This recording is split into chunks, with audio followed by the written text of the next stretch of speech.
A Christmas Carol by Charles Dickens. Stave 1. Marley's Ghost. Marley was dead to begin with. There is no doubt whatever about that. The register of his burial was signed by the clergyman, the clerk, the undertaker, and the chief mourner. Scrooge signed it, and Scrooge's name was good upon change for anything he chose to put his hand to. Old Marley was as dead as a doornail. Mind, I don't mean to say that I know, of my own knowledge, what there is particularly dead about a doornail. I might have been inclined myself to regard a coffin nail as the deadest piece of ironmongery in the trade. But the wisdom of our ancestors is in the simile, and my unhallowed hands shall not disturb it, or the country is done for. You will therefore permit me to repeat, emphatically, that Marley was as dead as a doornail. Scrooge knew he was dead?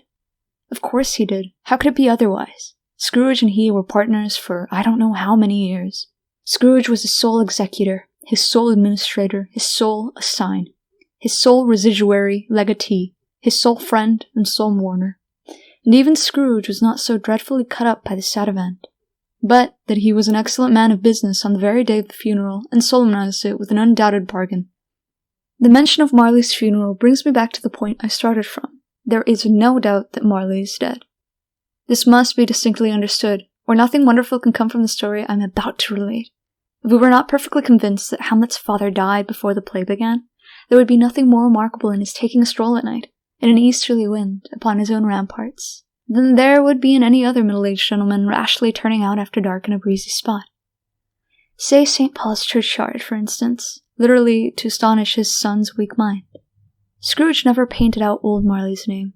There it stood, years afterwards, above the warehouse door. Scrooge and Marley. The firm was known as Scrooge and Marley.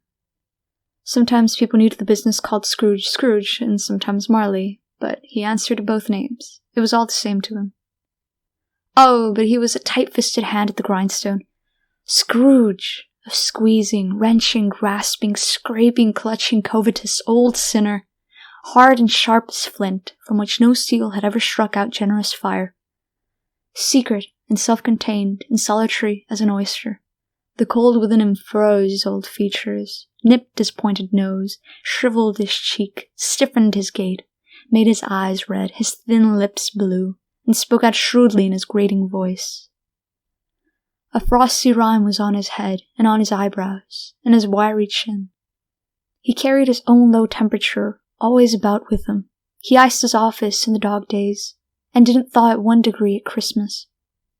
External heat and cold had little influence on Scrooge. No warmth could warm, no wintry weather chill him.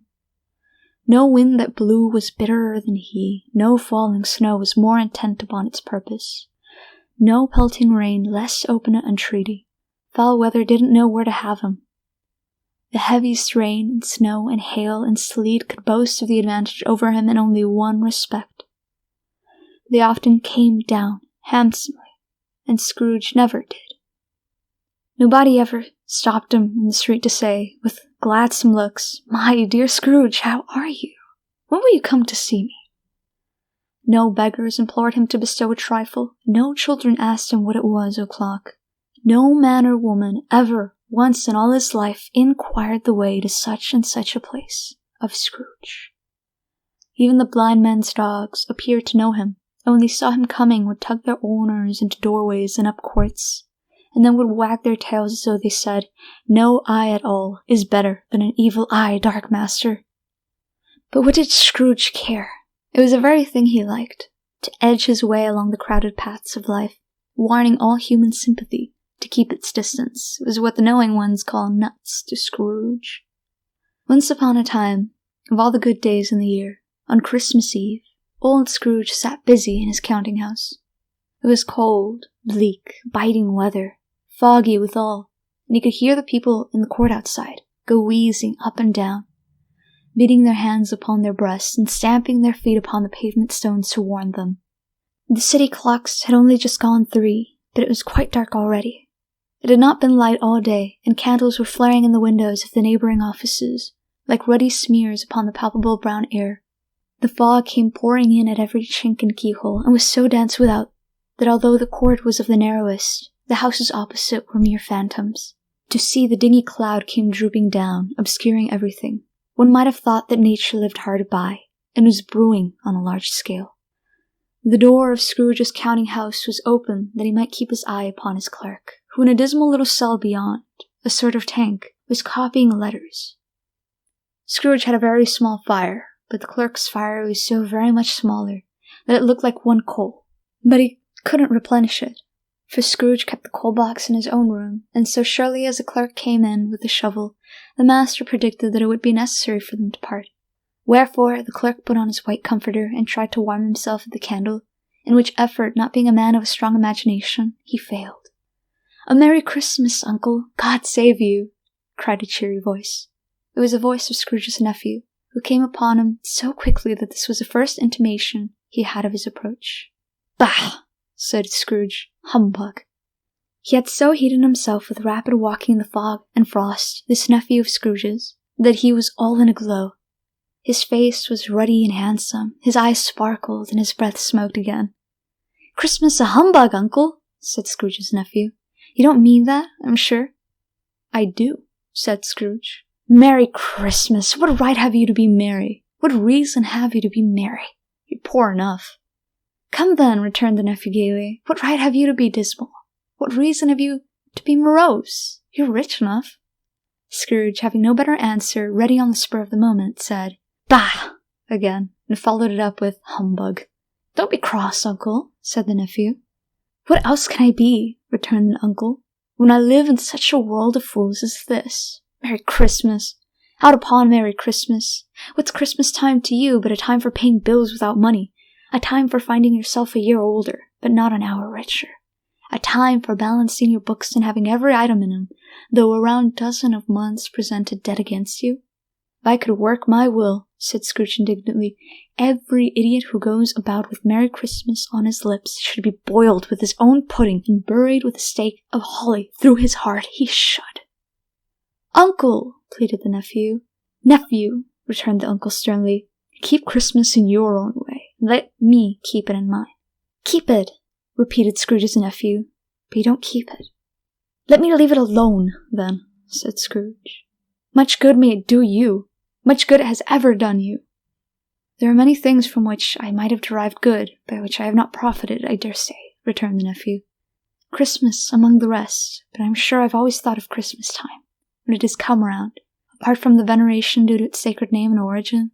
If anything belonging to it can be apart from that, it is a good time, a kind, forgiving, charitable, pleasant time, the only time I know of, in the long calendar of the year, when men and women seem by one consent to open their shut-up hearts freely, and to think of people below them as if they really were fellow passengers to the grave, and not another race of creatures bound on other journeys.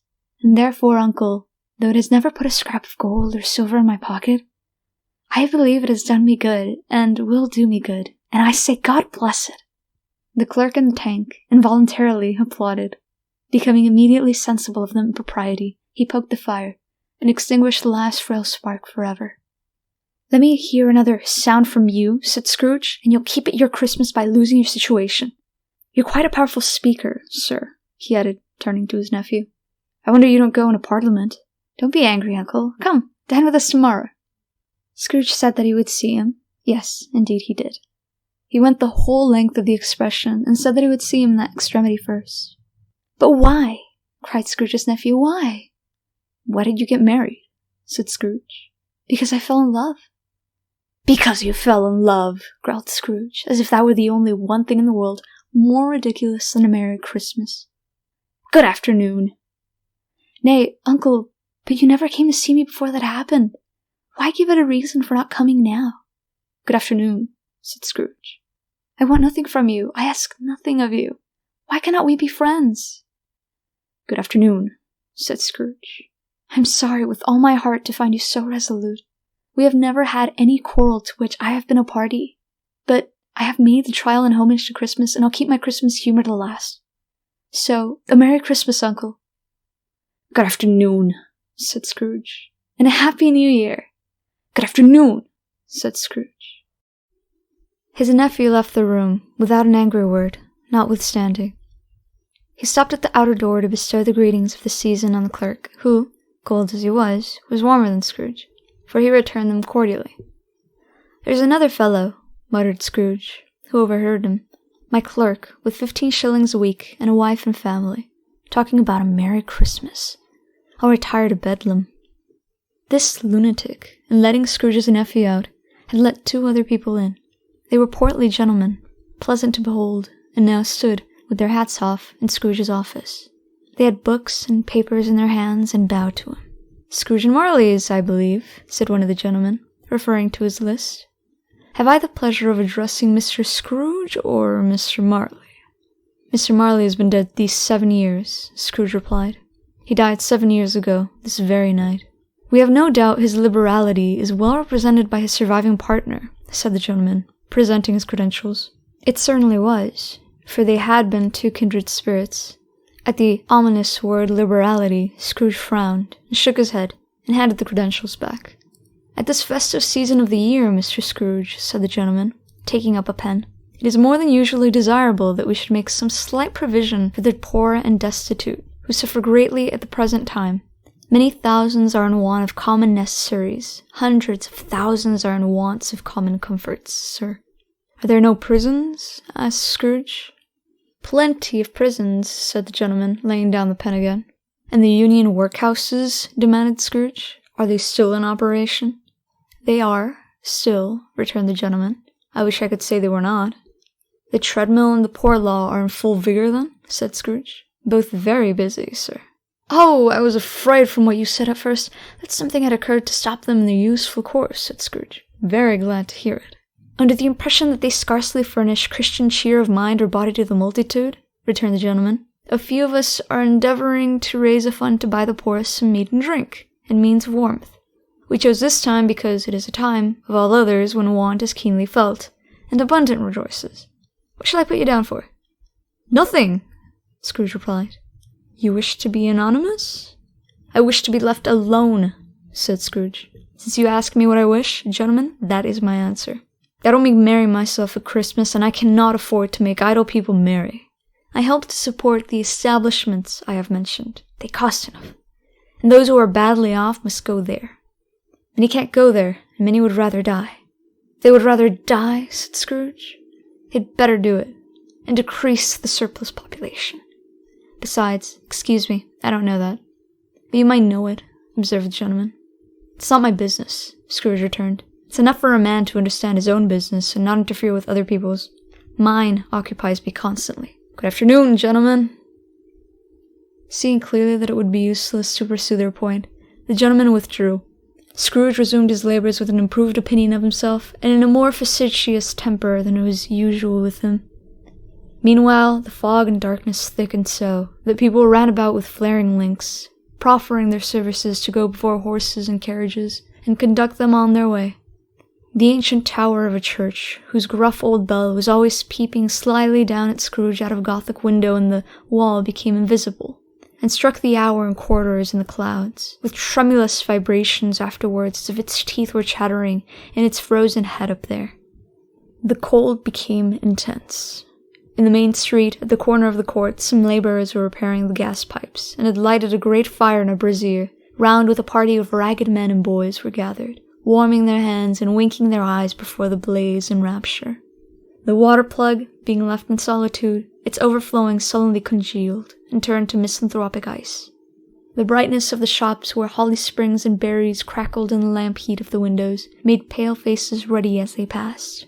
Poulterers' and grocers' trades became a splendid joke, a glorious pageant, with which it was next to impossible to believe that such dull principles as bargain and sale had anything to do. The Lord Mayor, in the stronghold of the mighty mansion house, gave orders to his 50 cooks and butlers to keep Christmas as the Lord Mayor's household should. And even the little tailor, whom he had fined 5 shillings on the previous Monday for being drunk and bloodthirsty in the streets, stirred up tomorrow's pudding in his garret, while his lean wife and his baby sallied out to buy the beef. Foggier yet, and colder, piercing, searching, biting cold. If the good Saint Dunstan had but nipped the evil spirit's nose with a touch of such weather as that, instead of using his familiar weapons, then indeed he would have roared to lusty purpose.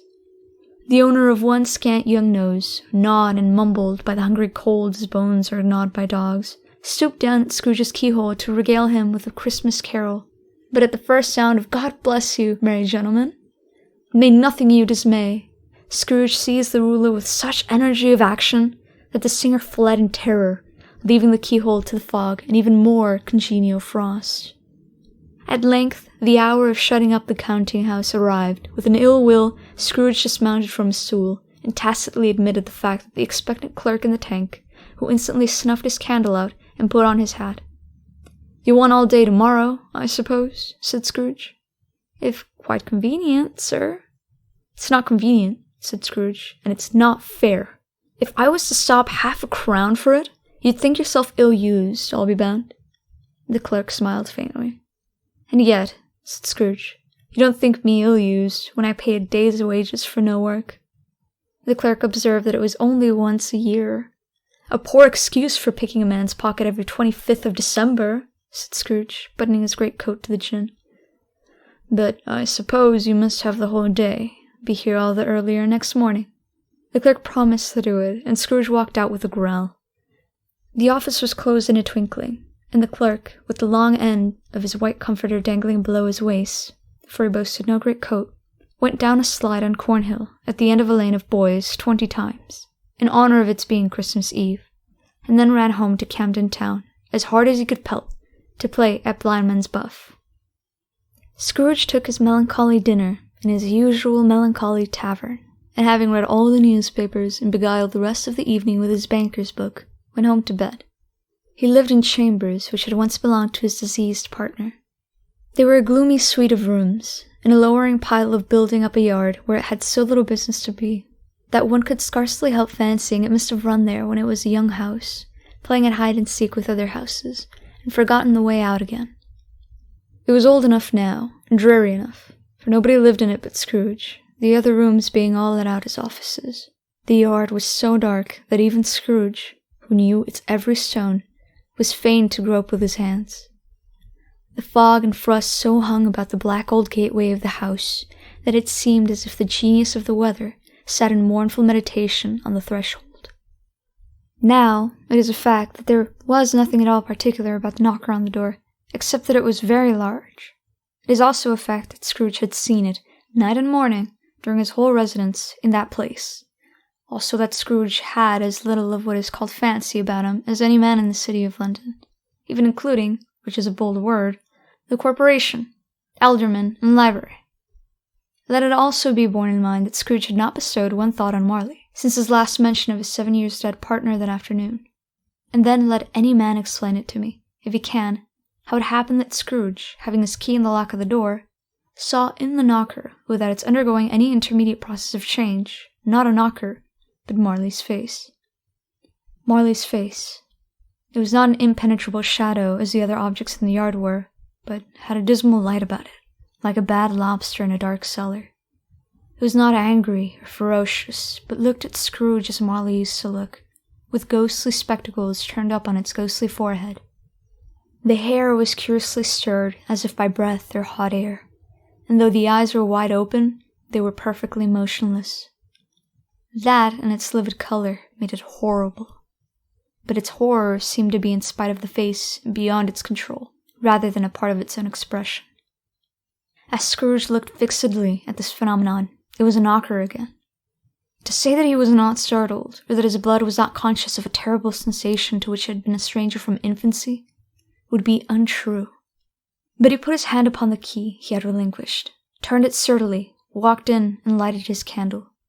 He did pause, with a moment's irresolution, before he shut the door, and he did look cautiously behind it first, as if he half expected to be terrified with the sight of Marley's pigtail sticking out into the hall. But there was nothing on the back of the door, except the screws and nuts that held the knocker on, so he said, "Pooh, pooh," and closed it with a bang. The sound resounded through the house like thunder. Every room above, and every cask in the wine merchant's cellars below, appeared to have a separate peal of echoes of its own. Scrooge was not a man to be frightened by echoes. He fastened the door and walked across the hall, and up the stairs, slowly too, trimming his candle as he went. He may talk vaguely about driving a coach and 6 up a good old flight of stairs, or through a bad young Act of Parliament. But I mean to say you might have got a hearse up that staircase and taken it broadwise, with the splinter bar towards the hall and the door towards the balustrades, and done it easy. There was plenty of width for that, and room to spare, which is perhaps the reason why Scrooge thought he saw a locomotive hearse going on before him in the gloom.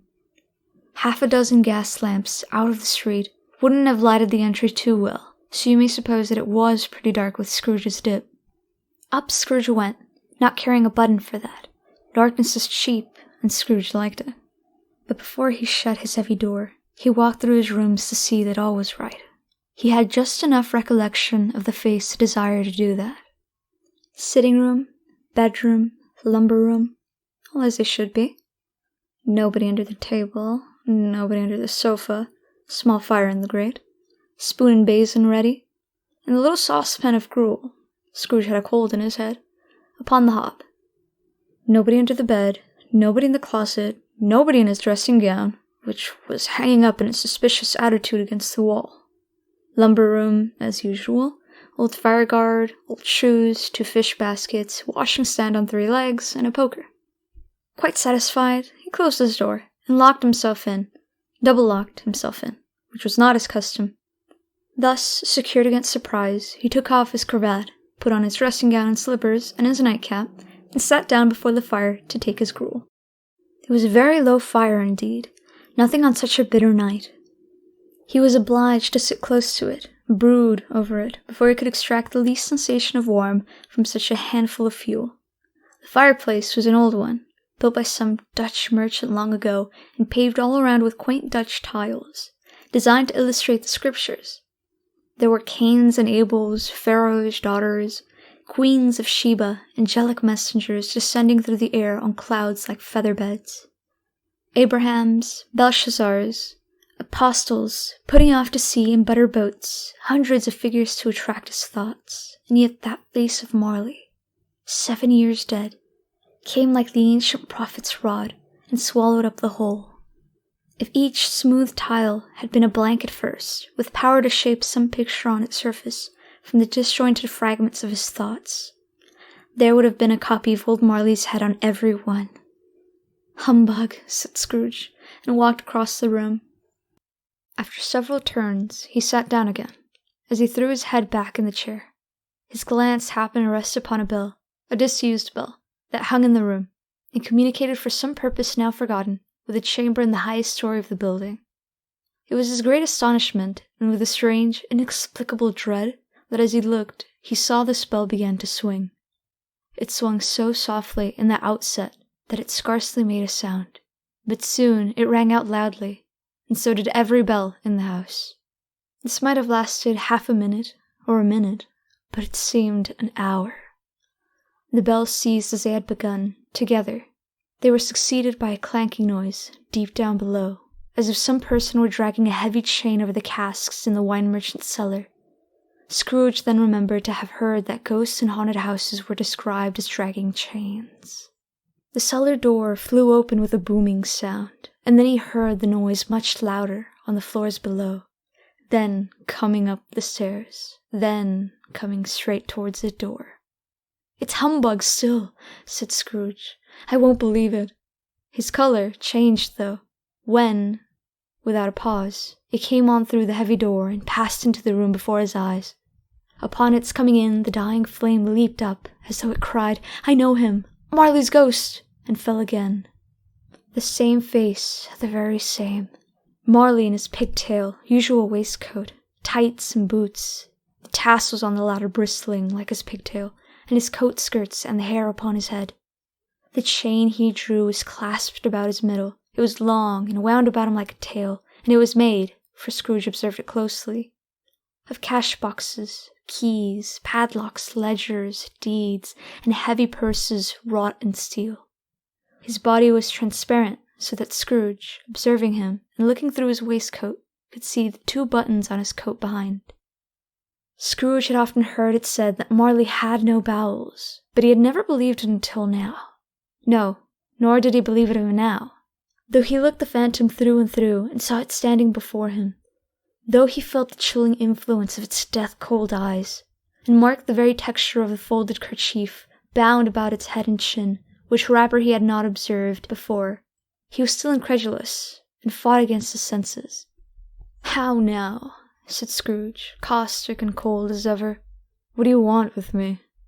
"Much," Marley's voice, no doubt about it. "Who are you?" "Ask me who I was." "Who were you, then?" said Scrooge, raising his voice. "You're particular for a shade." He was going to say, "to a shade," but substituted this as more appropriate. "In life, I was your partner, Jacob Marley." Can you sit down?" asked Scrooge, looking doubtfully at him. "I can." "Do it, then." Scrooge asked the question because he didn't know whether a ghost so transparent might find himself in a condition to take a chair, and felt that in the event of its being impossible, it might involve the necessity of an embarrassing explanation. But the ghost sat down on the opposite side of the fireplace, as if he were quite used to it. "You don't believe in me," observed the ghost. "I don't," said Scrooge. "What evidence would you have of my reality beyond that of your senses?" "I don't know," said Scrooge. "Why do you doubt your senses?" "Because," said Scrooge, "a little thing affects them. A slight disorder of the stomach makes them cheats. You may be an undigested bit of beef, or a blob of mustard, a crumb of cheese, a fragment of an underdone potato. There's more of gravy than of grave about you, whatever you are."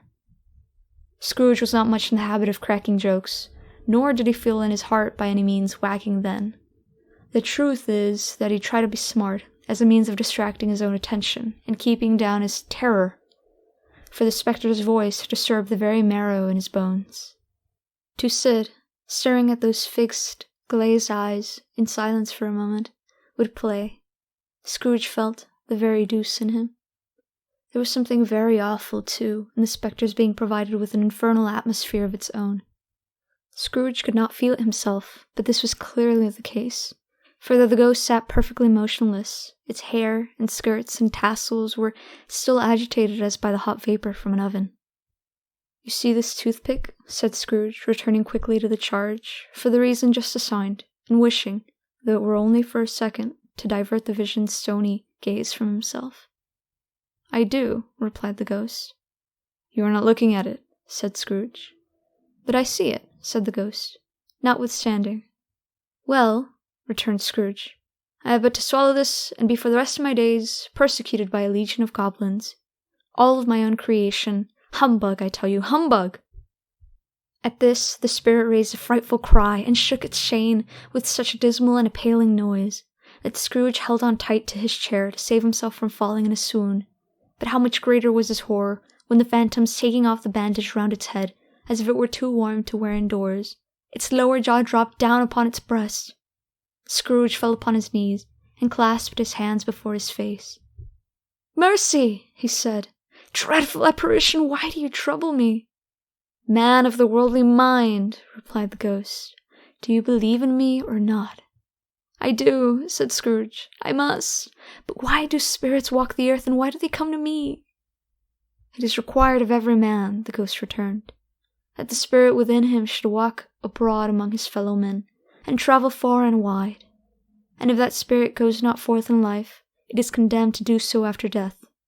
It is doomed to wander through the world, and woe is me, and witness what it cannot share, but might have shared on earth, and turned to happiness." Again the spectre raised a cry, and shook its chain, and wrung its shadowy hands. "You are fettered," said Scrooge, trembling. "Tell me why." "I wear the chain I forged in life," replied the ghost. "I made it link by link, and yard by yard. I girded it on of my own free will, and of my own free will I wore it. Is its pattern strange to you?" Scrooge trembled more and more. "Or would you know," pursued the ghost, "the weight and length of the strong coil you bear yourself? It was full, as heavy, and as long as this, 7 Christmas Eves ago. You have labored on it since. It is a ponderous chain." Scrooge glanced about him on the floor, in the expectation of finding himself surrounded by some 50 or 60 fathoms of iron cable. But he could see nothing. "Jacob," he said imploringly, "hold Jacob Marley, tell me more. Speak comfort to me, Jacob." "I have none to give," the ghost replied. "It comes from other regions, Ebenezer Scrooge, and is conveyed by other ministers, to other kinds of men. Nor can I tell you what I would. A very little more is all permitted to me. I cannot rest, I cannot say, I cannot linger anywhere. My spirit never walked beyond our counting-house, mark me! In life and my spirit never roved beyond the narrow limits of our money-changing hole, and weary journeys lie before me. It was a habit with Scrooge, whenever he became thoughtful, to put his hands in his breeches pockets. Pondering on what the ghost had said, he did so now, but without lifting up his eyes or getting off his knees. "You must have been very slow about it, Jacob," Scrooge observed, in a businesslike manner, though with humility and deference. "Slow?" the ghost repeated. 7 years dead," mused Scrooge, "and travelling all the time." "The whole time," said the ghost. "No rest, no peace, incessant torture of remorse." "You travel fast?" said Scrooge. "On the wings of the wind," replied the ghost. "You might have got over a great quantity of ground in 7 years," said Scrooge. The ghost, on hearing this, set up another cry, and clanked its chain so hideously in the dead silence of the night that the ward would have been justified in indicting it for a nuisance. "Oh, captive, bound, and double-ironed," cried the phantom, "not to know that ages of incessant labor by immortal creatures, for this earth must pass into eternity before the good of which it is susceptible is all developed.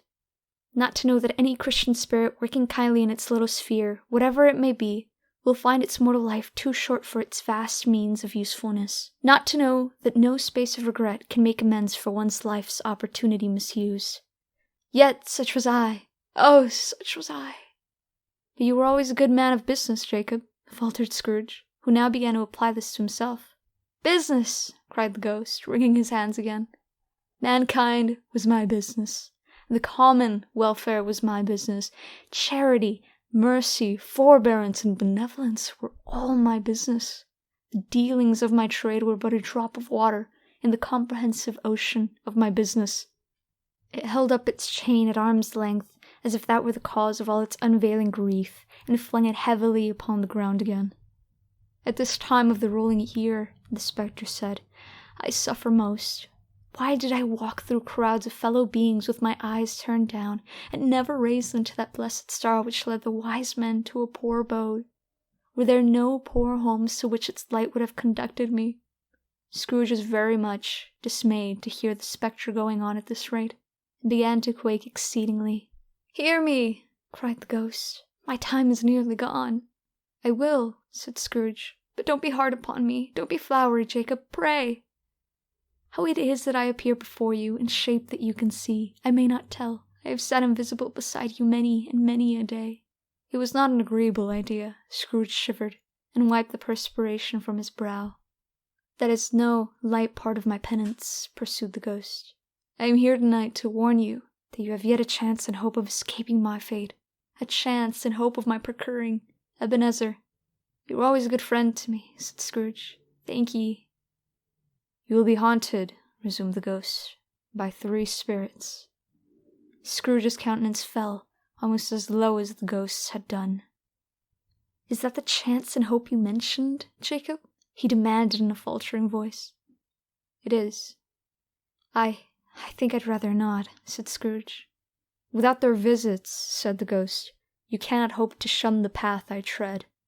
Expect the first tomorrow, when the bell tolls 1.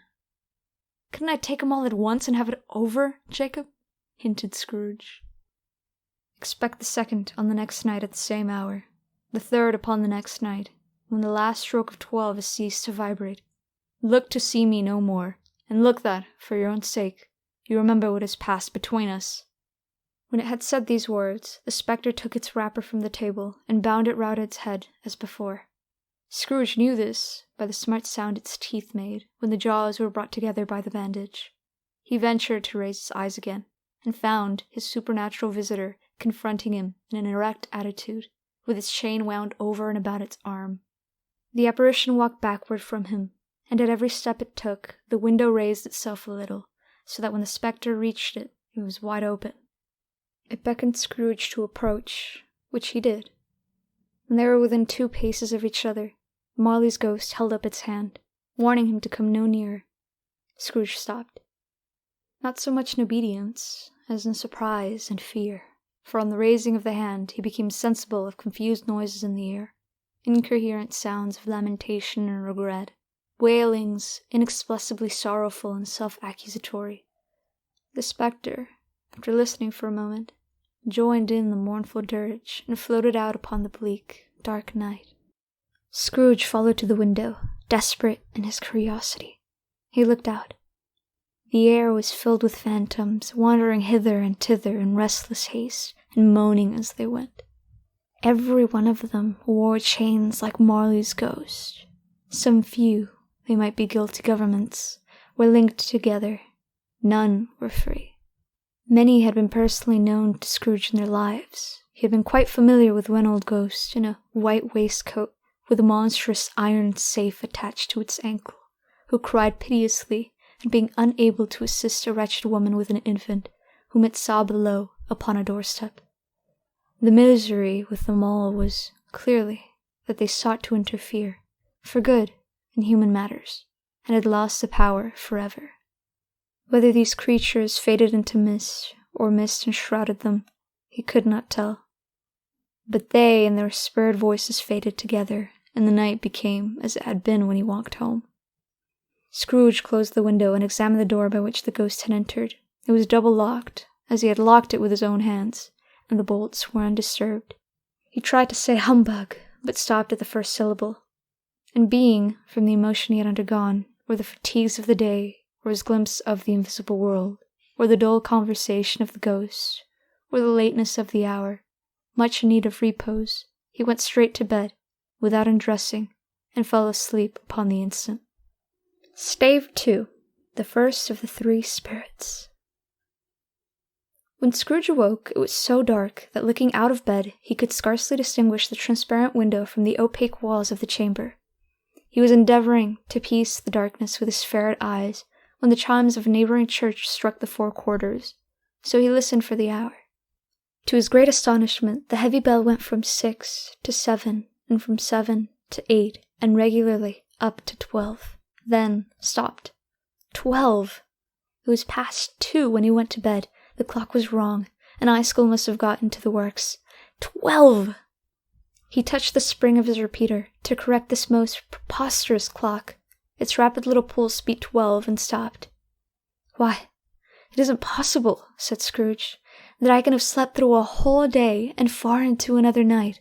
It isn't possible that anything has happened to the sun, and this is 12 at noon." The idea being an alarming one, he scrambled out of bed and groped his way to the window. He was obliged to rub the frost off with the sleeve of his dressing gown before he could see anything, and could see very little then.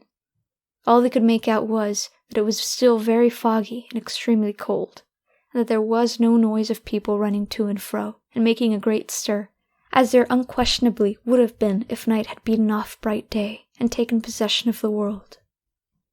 This was a great relief, because 3 days after sight of the first of exchange paid to Mr. Ebenezer Scrooge or his order, and so forth, would have become a mere United States security if there were no days to count by. Scrooge went to bed again, and thought, and thought, and thought it over and over, and could make nothing of it. The more he thought, the more perplexed he was, and the more he endeavored not to think, the more he thought. Marley's ghost bothered him exceedingly. Every time he resolved within himself, after mature inquiry, that it was all a dream, his mind flew back again, like a strong spring released to its first position, and presented the same problem to be worked all through. Was it a dream or not? Scrooge lay in this state until the chime had gone 3 quarters more, when he remembered, on a sudden, that the ghost had warned him of visitation when the bell tolled 1. He resolved to lie awake until the hour was past, and, considering that he could no more go to sleep than go to heaven, this was perhaps the wisest resolution in his power.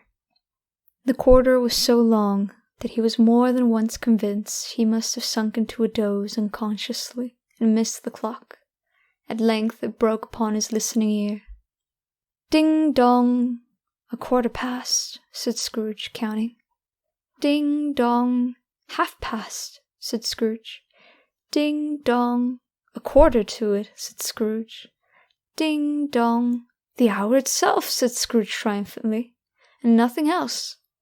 He spoke before the hour bell sounded, which it now did with a deep, dull, hollow, melancholy one. Light flashed up in the room upon the instant, and the curtains of his bed were drawn. The curtains of his bed were drawn aside, I tell you, by a hand. Not the curtains at his feet, not the curtains at his back, but those to which his face was addressed.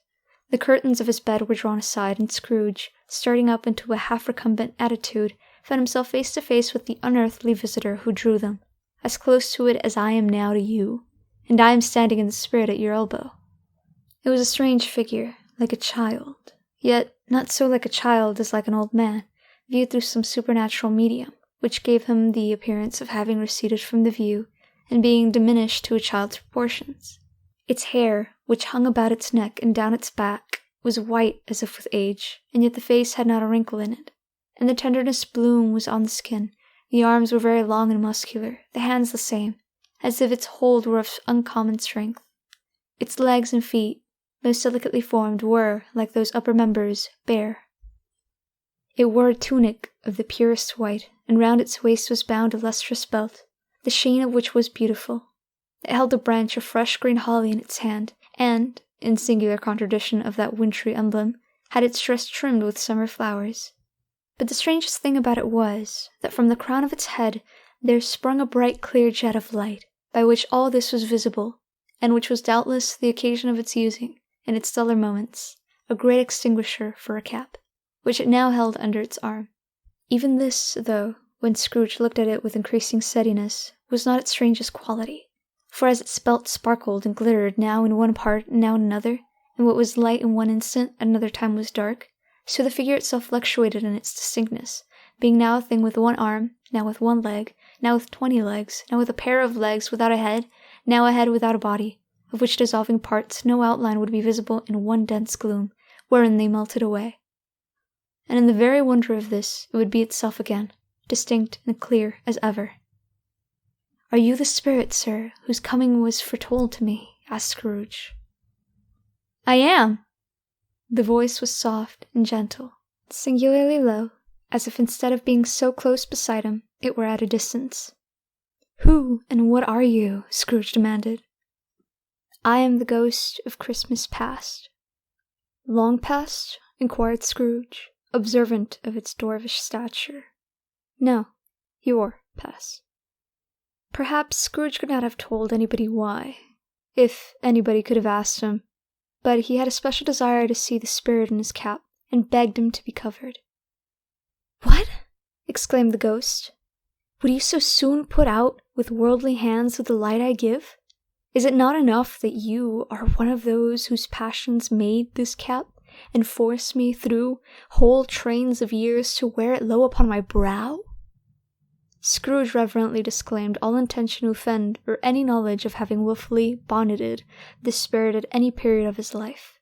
He then made bold to inquire what business brought him here. "Your welfare," said the ghost. Scrooge expressed himself much obliged, but could not help thinking that a night of unbroken rest would have been more conducive to that end. The spirit must have heard him thinking, for it said immediately, "Your reclamation, then. Take heed." It put out its strong hand as it spoke, and clasped him gently by the arm. "Rise, and walk with me." It would have been in vain for Scrooge to plead that the weather and the hour were not adapted to pedestrian purposes, that bed was warm and the thermometer a long way below freezing, that he had clad but lightly in his slippers, dressing-gown, and nightcap, and that he had a cold upon him at that time. The grasp, though gentle as a woman's hand, was not to be resisted. He rose, but finding that the spirit made towards the window, clasped his robe in supplication. "I am a mortal," Scrooge remonstrated, "and liable to fall." "Bear but a touch of my hand there," said the spirit, laying it upon its heart, "and you shall be upheld in more than this." As the words were spoken, they passed through the wall, and stood upon an open country road, with fields on either hand. The city had entirely vanished. Not a vestige of it was to be seen. The darkness and the mist had vanished with it, for it was a clear, cold winter day, with snow upon the ground. "Good heavens!" said Scrooge, clasping his hands together, as he looked about him. "I was bred in this place. I was a boy here." The spirit gazed upon him mildly. Its gentle touch, though it had been light and instantaneous, appeared still present in the old man's sense of feeling. He was conscious of 1,000 odors floating in the air, each one connected with 1,000 thoughts, and hopes, and joys, and cares long, long forgotten. "Your lip is trembling," said the ghost. "And what is that upon your cheek?" Scrooge muttered, with an unusual catching in his voice, that it was a pimple, and begged the ghost to lead him where he would. "You recollect the way?" inquired the spirit. "Remember it!" cried Scrooge with fervor. "I could walk it blindfold." "Strange to have forgotten it for so many years," observed the ghost. "Let us go on." They walked along the road, Scrooge recognizing every gate and post and tree, until a little market town appeared in the distance, with its bridge, its church, and a winding river. Some shaggy ponies now were seen trotting towards them with boys upon their backs, who called to the other boys in country gigs and carts, driven by farmers. All these boys were in great spirits and shouted to each other until the broad fields were so full of merry music that the crisp air laughed to hear it. "These are but shadows of the things that have been," said the ghost. "They have no consciousness of us." The jocund travelers came on, and as they came, Scrooge knew and named them every one. Why was he rejoiced beyond all bounds to see them? Why did his cold eye glisten and his heart leap up as they went past? Why was he filled with gladness when he heard them give each other Merry Christmas as they parted at crossroads and byways for their several homes? What was Merry Christmas to Scrooge? Out upon Merry Christmas? What good had it ever done to him? "The school is not quite deserted," said the ghost. "A solitary child, neglected by his friends, is left there still." Scrooge said he knew it, and he sobbed. They left the high road by a well-remembered lane, and soon approached a mansion of dull red brick with a little weathercock-surmounted cupola on the roof and a bell hanging in it.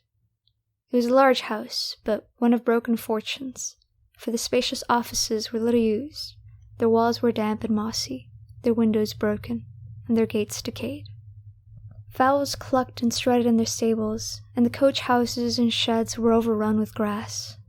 Nor was it more retentive of its ancient state within, for entering the dreary hall and glancing through the open doors of many rooms, they found them poorly furnished, cold, and vast. There was an earthy savour in the air, a chilly bareness in the place, which associated itself somehow with too much getting up by candlelight and not too much to eat. They went, the ghost and Scrooge, across the hall, to a door at the back of the house. It opened before them, and disclosed a long, bare, melancholy room, made barer still by lines of plain deal forms and desks. At one of these a lonely boy was reading near a feeble fire, and Scrooge sat down upon a form, and wept to see his poor, forgotten self as he used to be.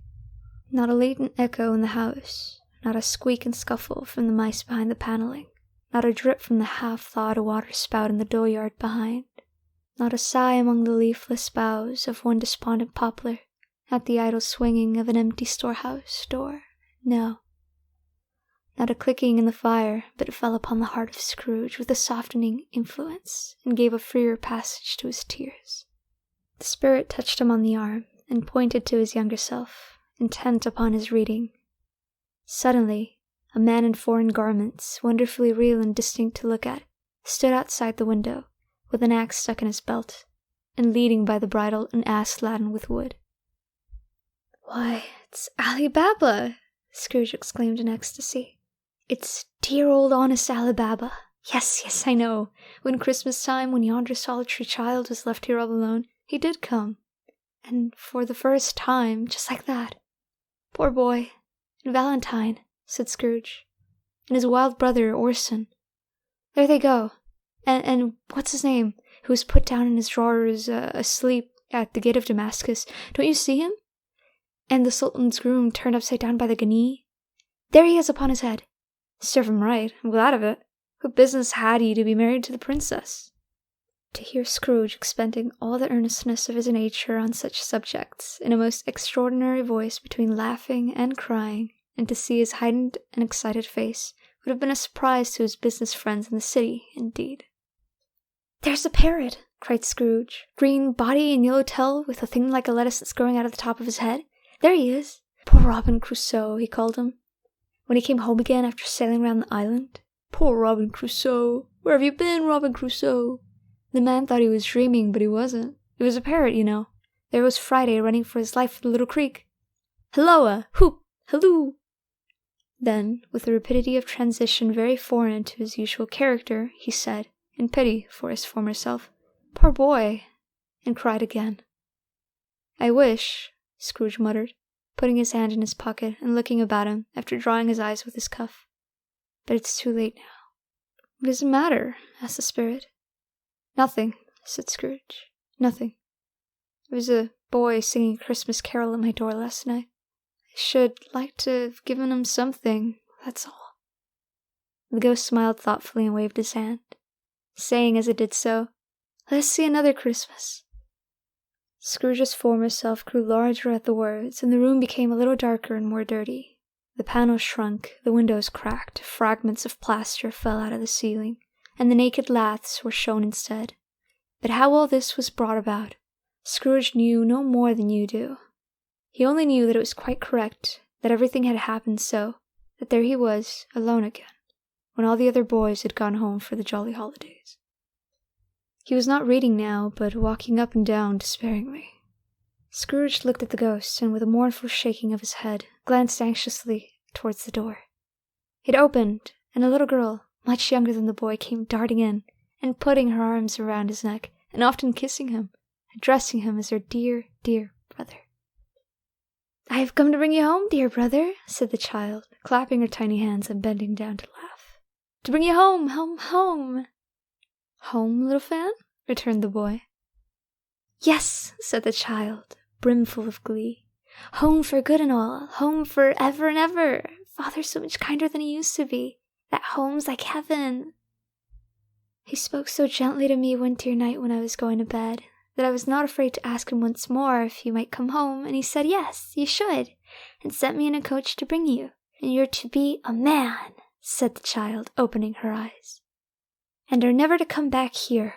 But first, we're to be together all the Christmas long, and have the merriest time in all the world."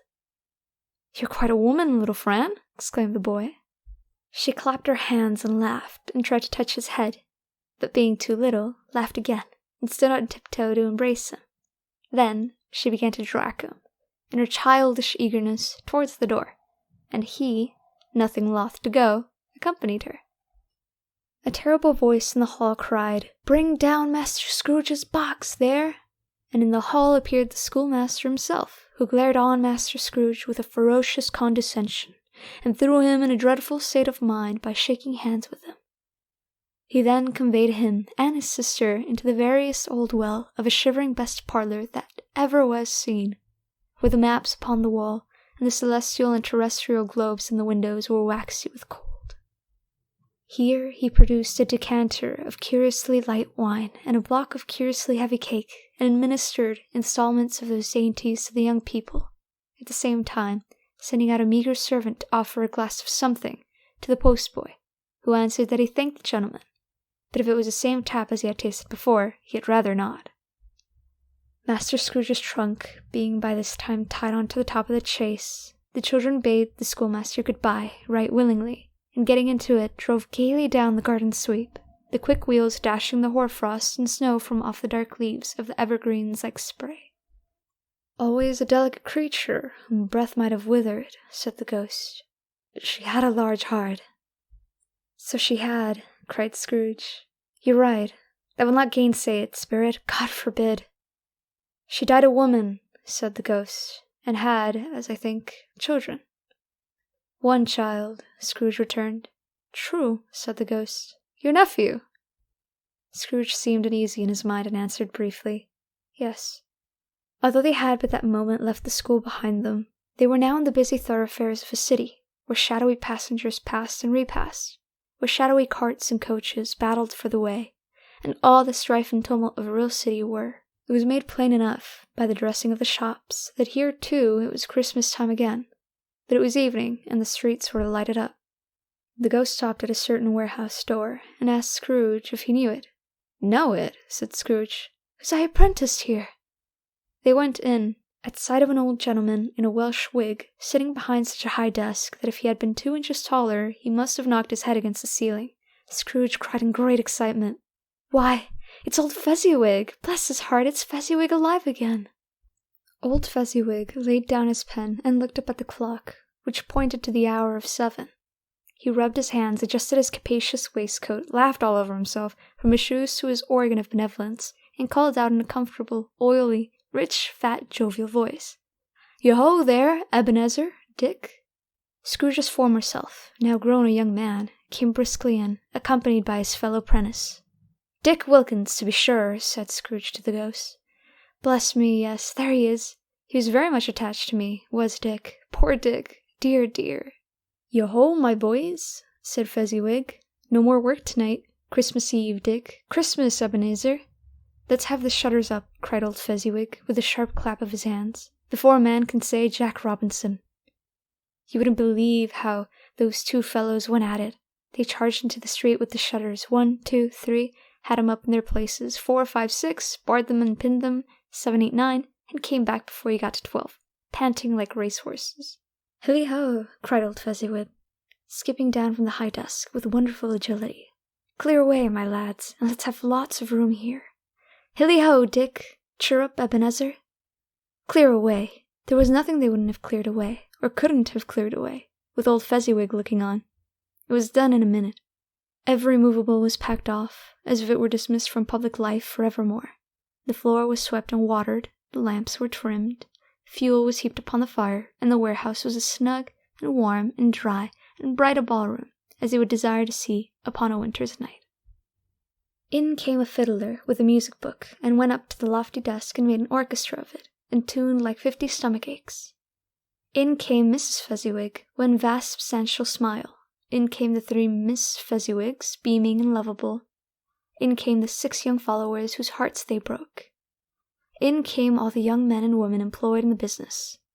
In came the housemaid with her cousin, the baker. In came the cook with her brother's particular friend, the milkman.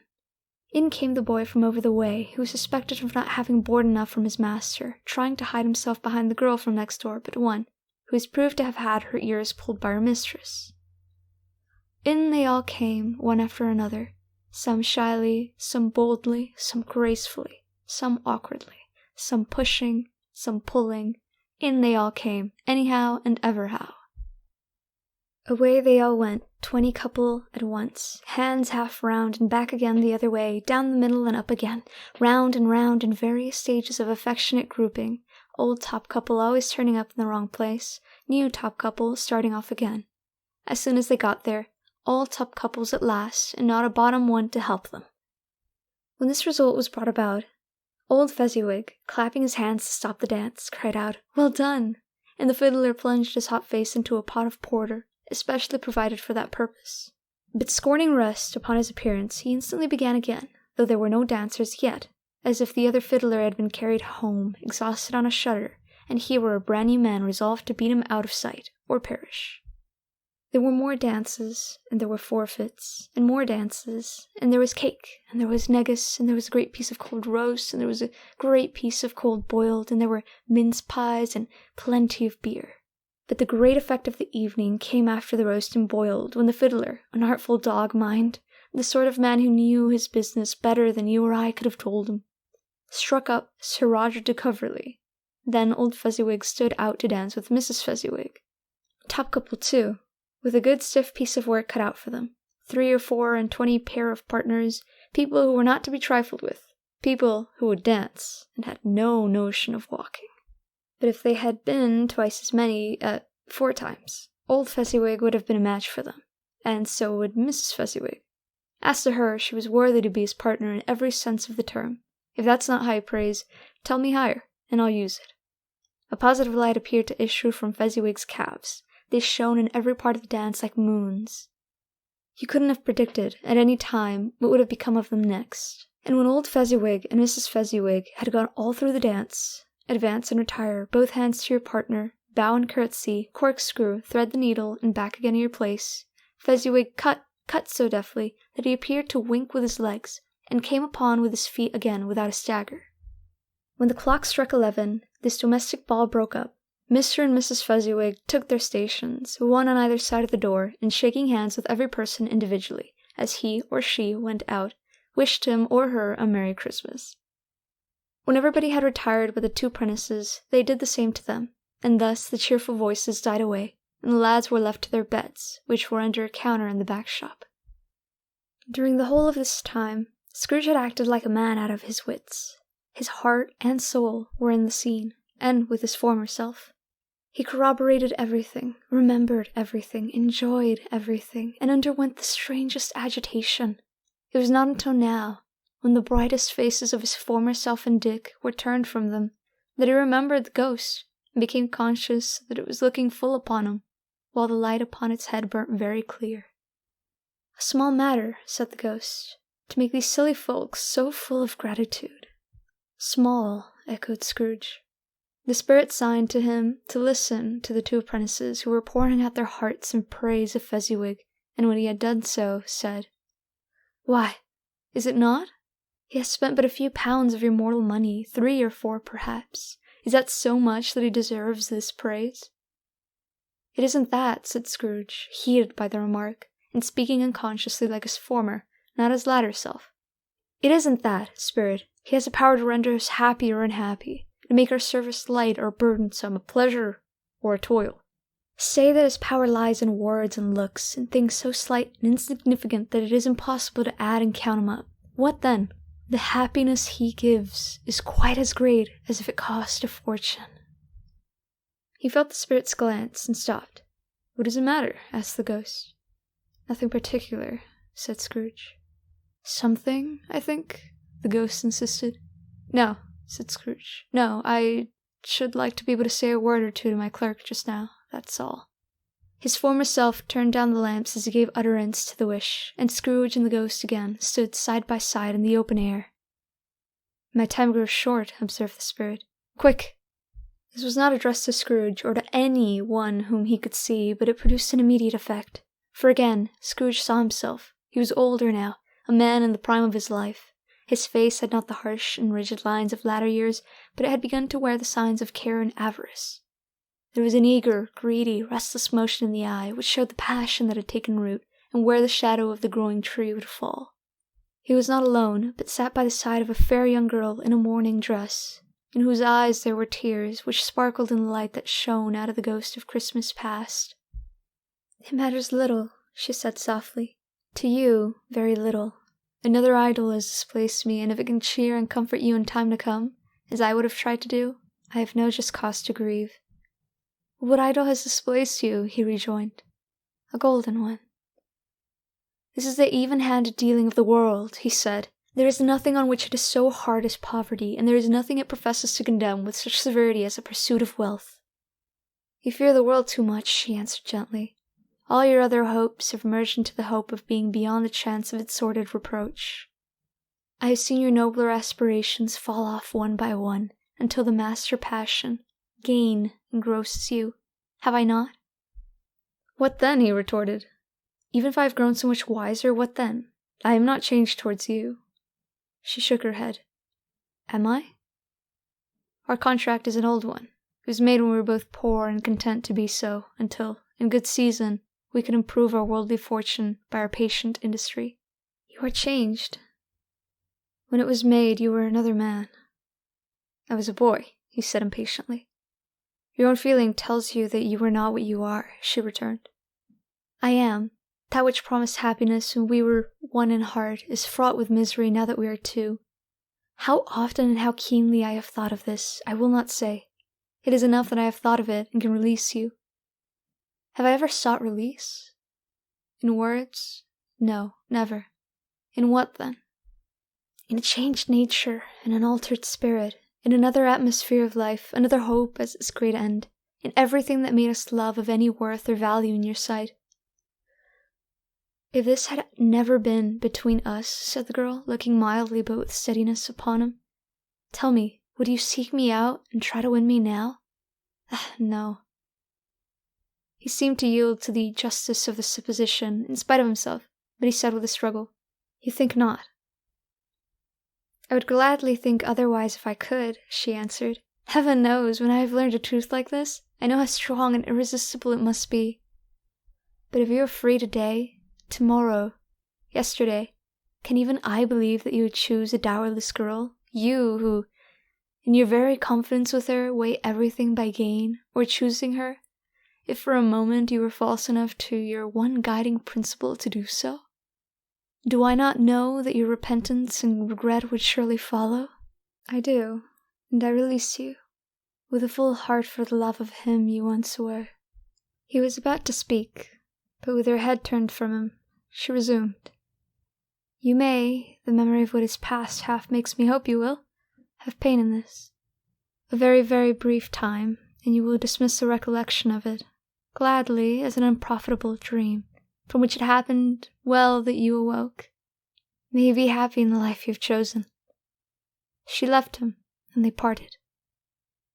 Spirit, said Scrooge, show me no more. Conduct me home. Why do you delight to torture me? One shadow more, exclaimed the ghost. No more, cried Scrooge. No more. I don't wish to see it. Show me no more. But the relentless ghost pinioned him in both arms and forced him to observe what happened next. They were in another scene and place, a room not very large or handsome, but full of comfort. Near to the winter fire sat a beautiful young girl, so like the last that Scrooge believed it was the same, until he saw her, now a comely matron, sitting opposite her daughter. The noise in this room was perfectly tumultuous, for there were more children there than Scrooge in his agitated state of mind could count, and unlike the celebrated herd in the poem, they were not 40 children conducting themselves like one, but every child was conducting itself like 40. The consequences were uproarious beyond belief, but no one seemed to care. On the contrary, the mother and daughter laughed heartily and enjoyed it very much, and the latter, soon beginning to mingle in the sports, got pillaged by the young brigands most ruthlessly. But would I not have given to be one of them? Though I never could have been so rude. No, no, I wouldn't for the wealth of all the world have crushed that braided hair and torn it down, and for the precious little shoe I wouldn't have plucked it off, God bless my soul, to save my life. As to measuring her waist in sport as they did, bold young brood, I couldn't have done it. I should have expected my arm to have grown round it for a punishment, and never come straight again. And yet I should have dearly liked, I own, to have touched her lips, to have questioned her, that she might have opened them, to have looked upon the lashes of her downcast eyes, and never raised a blush, to have let loose waves of hair, an inch of which would be a keepsake beyond price.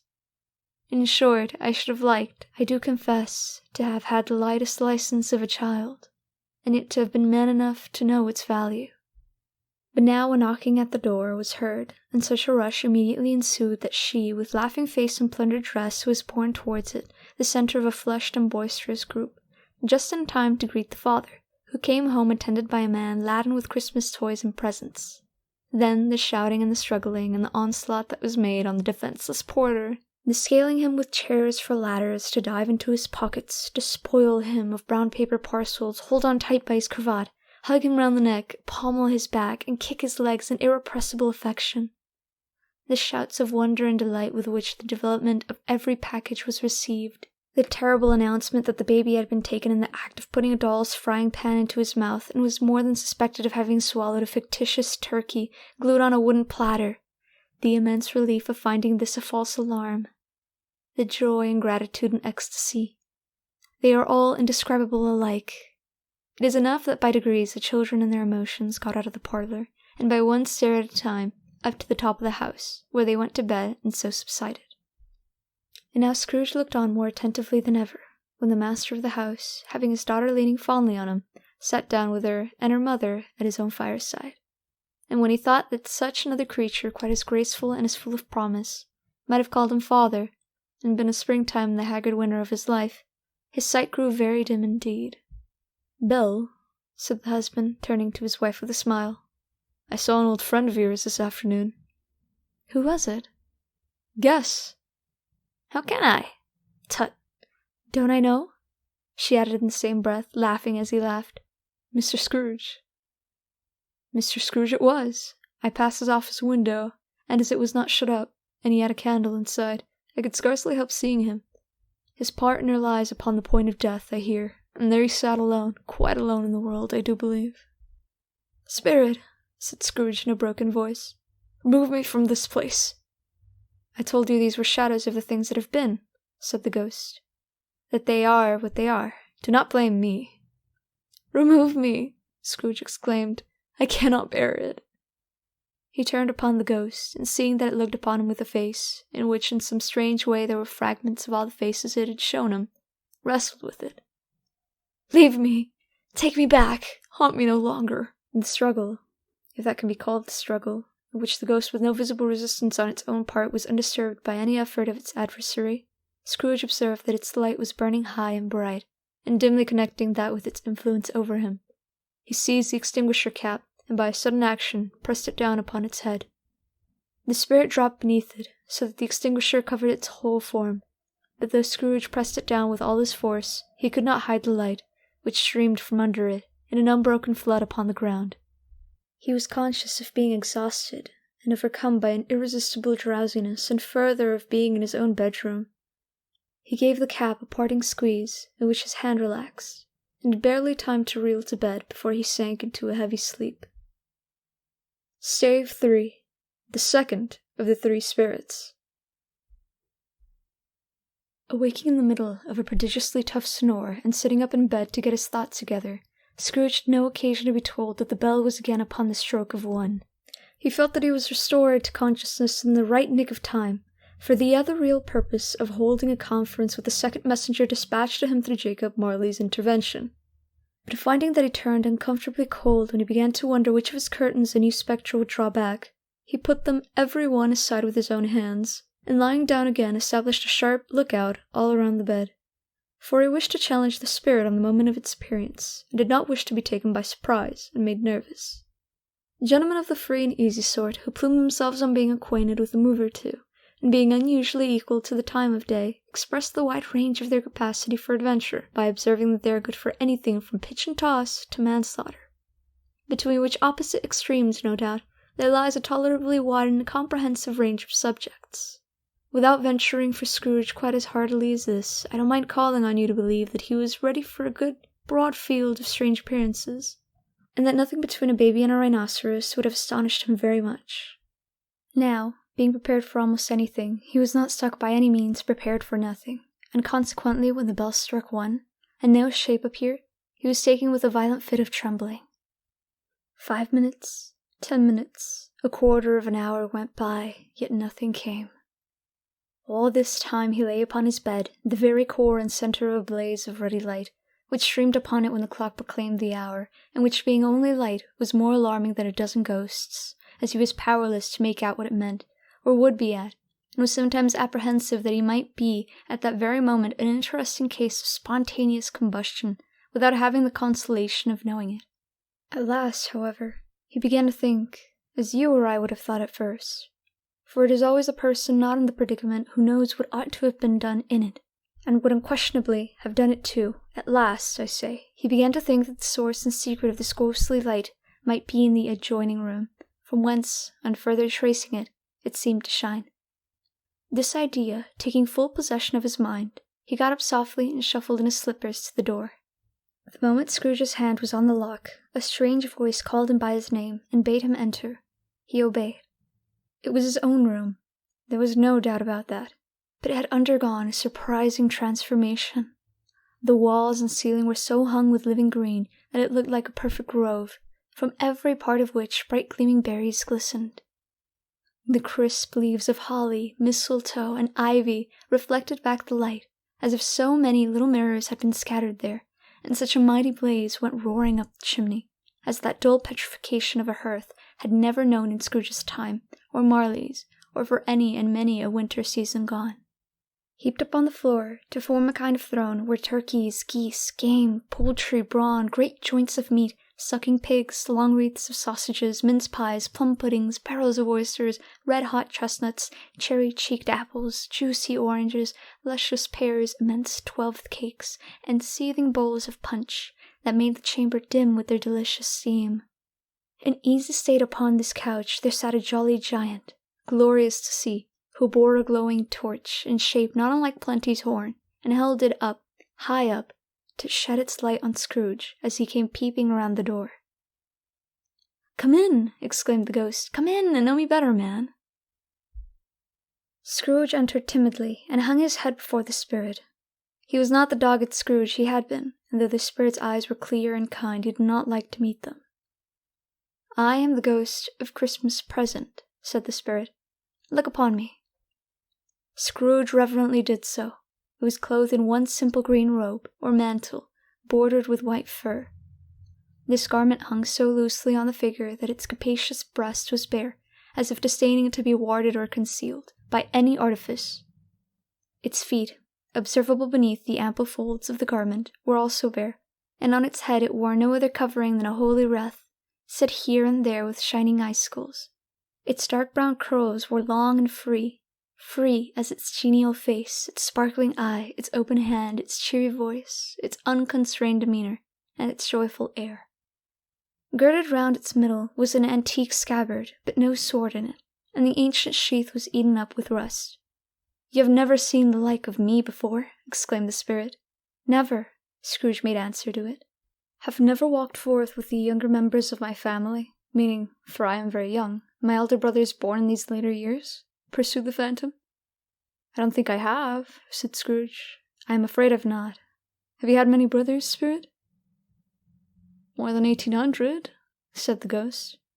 "A tremendous family to provide for," muttered Scrooge. The ghost of Christmas present rose. "Spirit," said Scrooge submissively, "conduct me where you will. I went forth last night on compulsion, and I learnt a lesson which is working now. Tonight, if you have aught to teach me, let me profit by it. Touch my robe." Scrooge did as he was told, and held it fast. Holly, mistletoe, red berries, ivy, turkeys, geese, game, poultry, brawn, meat, pigs, sausages, oysters, pies, pudding, fruit, and punch all vanished instantly. So did the room, the fire, the ruddy glow, the hour of night, and they stood in the city streets on Christmas morning, where, for the weather was severe, the people made a rough but brisk and not unpleasant kind of music, in scraping the snow from the pavement in front of their dwellings, and from the tops of their houses, whence it was mad delight to the boys to see it come plumbing down into the road below, and splitting into artificial little snowstorms. The house fronts looked black enough, and the windows blacker, contrasting with the smooth white sheet of snow upon the roofs, and with the dirtier snow upon the ground, which last deposit had been plowed up in deep furrows by the heavy wheels of carts and wagons, furrows that had crossed and recrossed each other hundreds of times, where the great streets branched off, and made intricate channels, hard to trace in the thick yellow mud and icy water. The sky was gloomy, and the shortest streets were choked up in a diggy mist, half thawed, half frozen, whose heavier particles descended in a shower of sooty atoms, as if all the chimneys in Great Britain had, by one consent, caught fire and were blazing away to their dear hearts' content. There was nothing very cheerful in the climate or the town, and yet was there an air of cheerfulness abroad that the clearest summer air and brightest summer sun might have endeavored to diffuse in vain. For the people who were shoveling away on the housetops were jovial and full of glee, calling out to one another from the parapets, and now and then exchanging a facetious snowball, better-natured missile far than many a wordy jest, laughing heartily if it went right, and not less heartily if it went wrong. The poulterers' shops were still half open, and the fruiterers were radiant in their glory. There were great, round, pot-bellied baskets of chestnuts, shaped like the waistcoats of old, jolly gentlemen, lolling at the doors and tumbling out into the street in their apoplectic opulence. There were ruddy, brown-faced, broad-girthed Spanish onions, shining in the fatness of their growth like Spanish friars, and winking from their shelves in wanton slyness at the girls as they went by, and glanced demurely at the hung-up mistletoe. There were pears and apples clustered high in blooming pyramids. There were bunches of grapes made in the shopkeeper's benevolence to dangle from conspicuous hooks, that people's mouths might water gratis as they passed. There were piles of filberts, mossy and brown, recalling in their fragrance ancient walks among the woods, and pleasant shufflings ankle-deep through withered leaves. There were Norfolk biffins, squat and swarthy, setting off the yellow of the oranges and lemons, and, in the great compactness of their juicy persons, urgently entreating and beseeching to be carried home in paper bags and eaten after dinner. The very gold and silver fish set forth among these choice fruits in a bowl, though members of a dual and stagnant-blooded race, appeared to know that there was something going on, and, to a fish, went gasping round and round the little world in show and passionless excitement. The grocers, oh, the grocers, nearly closed, with perhaps 2 shutters down, or 1. But through those gaps, such glimpses! It was not alone that the scales descending on the counter made a merry sound, or that the twine and roller parted company so briskly, or that the canisters were rattled up and down like juggling tricks, or even that the blended scents of tea and coffee were so grateful to the nose, or even that the raisins were so plentiful and rare, the almonds so extremely white, the sticks of cinnamon so long and straight, the other spices so delicious, the candied fruit so caked and spotted with molten sugar as to make the coldest lookers-on feel faint and subsequently bilious. Nor was it that the figs were moist and pulpy, or that the French plums blushed in modest tartness from their highly decorated boxes, or that everything was good to eat and in its Christmas dress, but the customers were all so hurried and eager in the hopeful promise of the day that they tumbled up against each other at the door, crashing their wicker baskets wildly, and left their purchases upon the counter, and came running back to fetch them, and committed hundreds of little mistakes in the best humor possible. While the grocer and his people were so frank and fresh, the polished hearts with which they fastened their aprons behind might have been their own, worn outside for general inspection, and for Christmas dolls to peck as if they chose.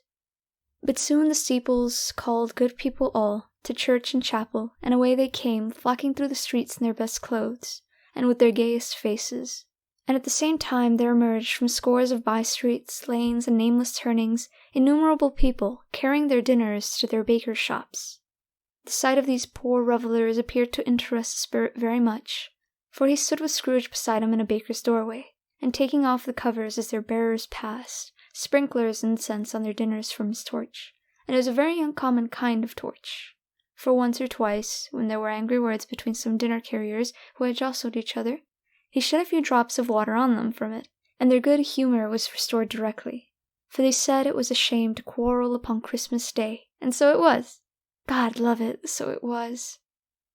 In time the bells ceased, and the bakers were shut up, and yet there was a genial shadowing forth of all these diners and the progress of their cooking, in the thought of blotch of wet above each baker's oven, where the pavement smoked as if its stones were cooking too. "Is there a peculiar flavour in what you sprinkle from your torch?" asked Scrooge. "There is. My own." "Would it apply to any kind of dinner on this day?" asked Scrooge. "To any kindly given. To a poor one most." "Why to a poor one most?" asked Scrooge. "Because it needs it most." "Spirit," said Scrooge after a moment's thought, "I wonder you, of all the beings in the many worlds about us, should desire to cramp these people's opportunities of innocent enjoyment." "Aye," cried the spirit. "You would deprive them of their means of dining every 7th day, often the only day on which they can be said to dine at all," said Scrooge. "Wouldn't you?" "Aye," cried the spirit. "You seek to close these places on the 7th day," said Scrooge, "and it comes to the same thing." "I seek," exclaimed the spirit. "Forgive me if I'm wrong. It has been done in your name, or at least in that of your family," said Scrooge. "There are some upon this earth of yours," returned the spirit, "who lay claim to know us, and who do their deeds of passion, pride, ill will, hatred, envy, bigotry, and selfishness in our name, who are strange to us and all our kith and kin, as if they have never lived. Remember that, and charge their doings on themselves, not us." Scrooge promised that he would, and they went on, invisible, as they had been before, into the suburbs of the town. It was a remarkable quality of the ghost, which Scrooge had observed at the baker's, that, notwithstanding his gigantic size, he would accommodate himself to any place with ease, and that he stood beneath a low roof quite as gracefully and like a supernatural creature as it was possible he could have done in any lofty hall. And perhaps it was a pleasure the good spirit had in showing off this power of his, or else it was his own kind, generous, hearty nature, and his sympathy with all poor men, that led him straight to Scrooge's clerks. For there he went and took Scrooge with him, holding to his robe, and on to the threshold of the door the spirit smiled, and stopped to bless Bob Cratchit's dwelling with the sprinkling of his torch. Think of that! Bob had put 15 bob a week himself. He pocketed on Saturdays but 15 copies of his Christian name, and yet the ghost of Christmas present blessed his 4-roomed house. Then uprose Mrs. Cratchit's wife, dressed out but poorly in a twice-turned gown, but brave in ribbons, which are cheap and make a goodly show for 6 pence. And she laid the cloth, assisted by Belinda Cratchit, second of her daughters, also brave in ribbons, while Master Peter Critchit plunged a fork into the saucepan of potatoes, and getting the corners of his monstrous shirt collar, Bob's private property conferred upon his son and heir in honor of the day, into his mouth, rejoiced to find himself so gallantly attired and yearned to show his linen in the fashionable parks. And now 2 smaller Critchits, boy and girl, came tearing in, screaming that outside the baker's they had smelt the goose, and known it for their own. And basking in luxurious thoughts of sage and onion, these young Critchits danced about the table, and exalted Master Peter Critchit to the skies, while he, not proud, although his collars nearly choked him, blew the fire until the slow potatoes bubbling up knocked loudly at the saucepan lid to be let out and peeled. "Who does ever got your precious father then?" said Mrs. Critchit. "And your brother, Tiny Tim? And Martha warn't as late last Christmas Day by half an hour?" "Here's Martha, mother," said a girl, appearing as she spoke. "Here's Martha, mother," cried the 2 young Critchits. "Hurrah! There's such a goose, Martha." "Why, bless your heart alive, my dear, how late you are," said Mrs. Critchit, kissing her a dozen times, and taking off her shawl and bonnet for her with officious zeal. "We'd a deal of work to finish up last night," replied the girl, "and to clear away this morning, mother." "Well, never mind, so long as you come," said Mrs. Critchit. "Sit ye down before the fire, my dear, and have a warm. Lord bless ye." "No, no, there's father coming," cried the 2 young Critchits, who were everywhere at once. "Hide, Martha, hide!" So Martha hid herself, and in came little Bob, the father, with at least 3 feet of comforter exclusive of the fridge hanging down before him, and his threadbare clothes darned up and brushed to look seasonable, and Tiny Tim upon his shoulder. Alas for Tiny Tim, he bore a little crutch, and had his limbs supported by an iron frame. "Why, where's our Martha?" cried Bob Critchit, looking around. "Not coming," said Mrs. Critchit. "Not coming," said Bob, with a sudden declension in his high spirits, for he had been Tim's blood horse all the way from church, and had come home rampant. "Not coming upon Christmas Day!" Martha didn't like to seem disappointed, if it were only in joke, so she came up prematurely from behind the closed door, and ran into his arms, while the young 2 Critchits hustled Tiny Tim and bore him off into the wash-house, that he might hear the pudding singing in the copper. "And how did little Tim behave?" asked Mrs. Critchit, when she had rallied Bob on in his credulity, and Bob had hugged his daughter to his heart's content. "As good as gold," said Bob, "and better. Somehow he gets thoughtful sitting by himself so much, and thinks the strangest things you ever heard. He told me, coming home, that he hoped the people saw him in the church because he was a cripple, and it might be pleasant to them to remember upon Christmas Day who made lame beggars walk and blind men see." Bob's voice was tremulous when he told them this, and trembled more when he said that Tiny Tim was growing strong and hardy.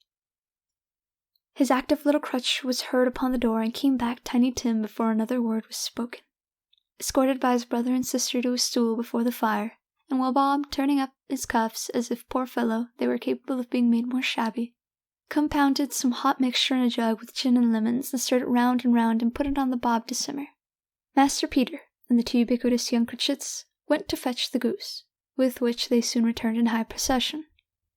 Such a bustle ensued that you might have thought a goose, the rarest of all birds, a feathered phenomenon to which Black Swan was a matter of course, and in truth it was something very like it in that house. Mrs. Critchit made the gravy, ready beforehand in a little saucepan, hissing hot. Master Peter mashed the potatoes with incredible vigor. Miss Belinda sweetened up the applesauce. Martha dusted the hot plates. Bob took Tiny Tim beside him in a tiny corner at the table. The 2 young Critchits set the chairs for everybody, not forgetting themselves, and mounting guard upon their posts, crammed spoons into their mouths lest they should shriek for goose before their turn came to be helped. At last the dishes were set on, and grace was said. It was succeeded by a breathless pause, as Mrs. Critchit, looking slowly all along the carving knife, prepared to plunge it in the breast. But when she did, and when the long-expected gush of the stuffing issued forth, one murmur of delight arose all around the board, and even Tiny Tim, excited by the 2 young Cratchits, beat on the table with the handle of his knife, and feebly cried, "Hurrah!" There never was such a goose. Bob said he didn't believe there was ever such a goose cooked. Its tenderness and flavor, size, and cheapness were the themes of universal admiration. Egged out by applesauce and mashed potatoes, it was a sufficient dinner for one whole family. Indeed, as Mrs. Critchit said with great delight, surveying one small atom of a bone upon the dish, they hadn't ate it all at last. Yet everyone had had enough, and the youngest Critchits in particular were steeped in sage and onion to the eyebrows. But now the plates were changed by Miss Belinda. Mrs. Cratchit left the room alone, too nervous to bear witness, to take the pudding up and bring it in. Suppose it should not be done enough? Suppose it should break in turning out? Suppose someone should have got over the wall of the backyard and stolen it, while they were merry with the goose? A supposition at which the two young Cratchits became livid. All sorts of horror were exposed. Hallo! A great deal of steam! The pudding was out of the copper, a smell like a washing day. That was a cloth, a smell like an eating house and a pastries cook next door to each other, with the laundresses next door to that. That was the pudding. In half a minute Mrs. Cratchit entered, flushed, but smiling proudly with the pudding, like a speckled cannonball, so hard and firm, blazing in half a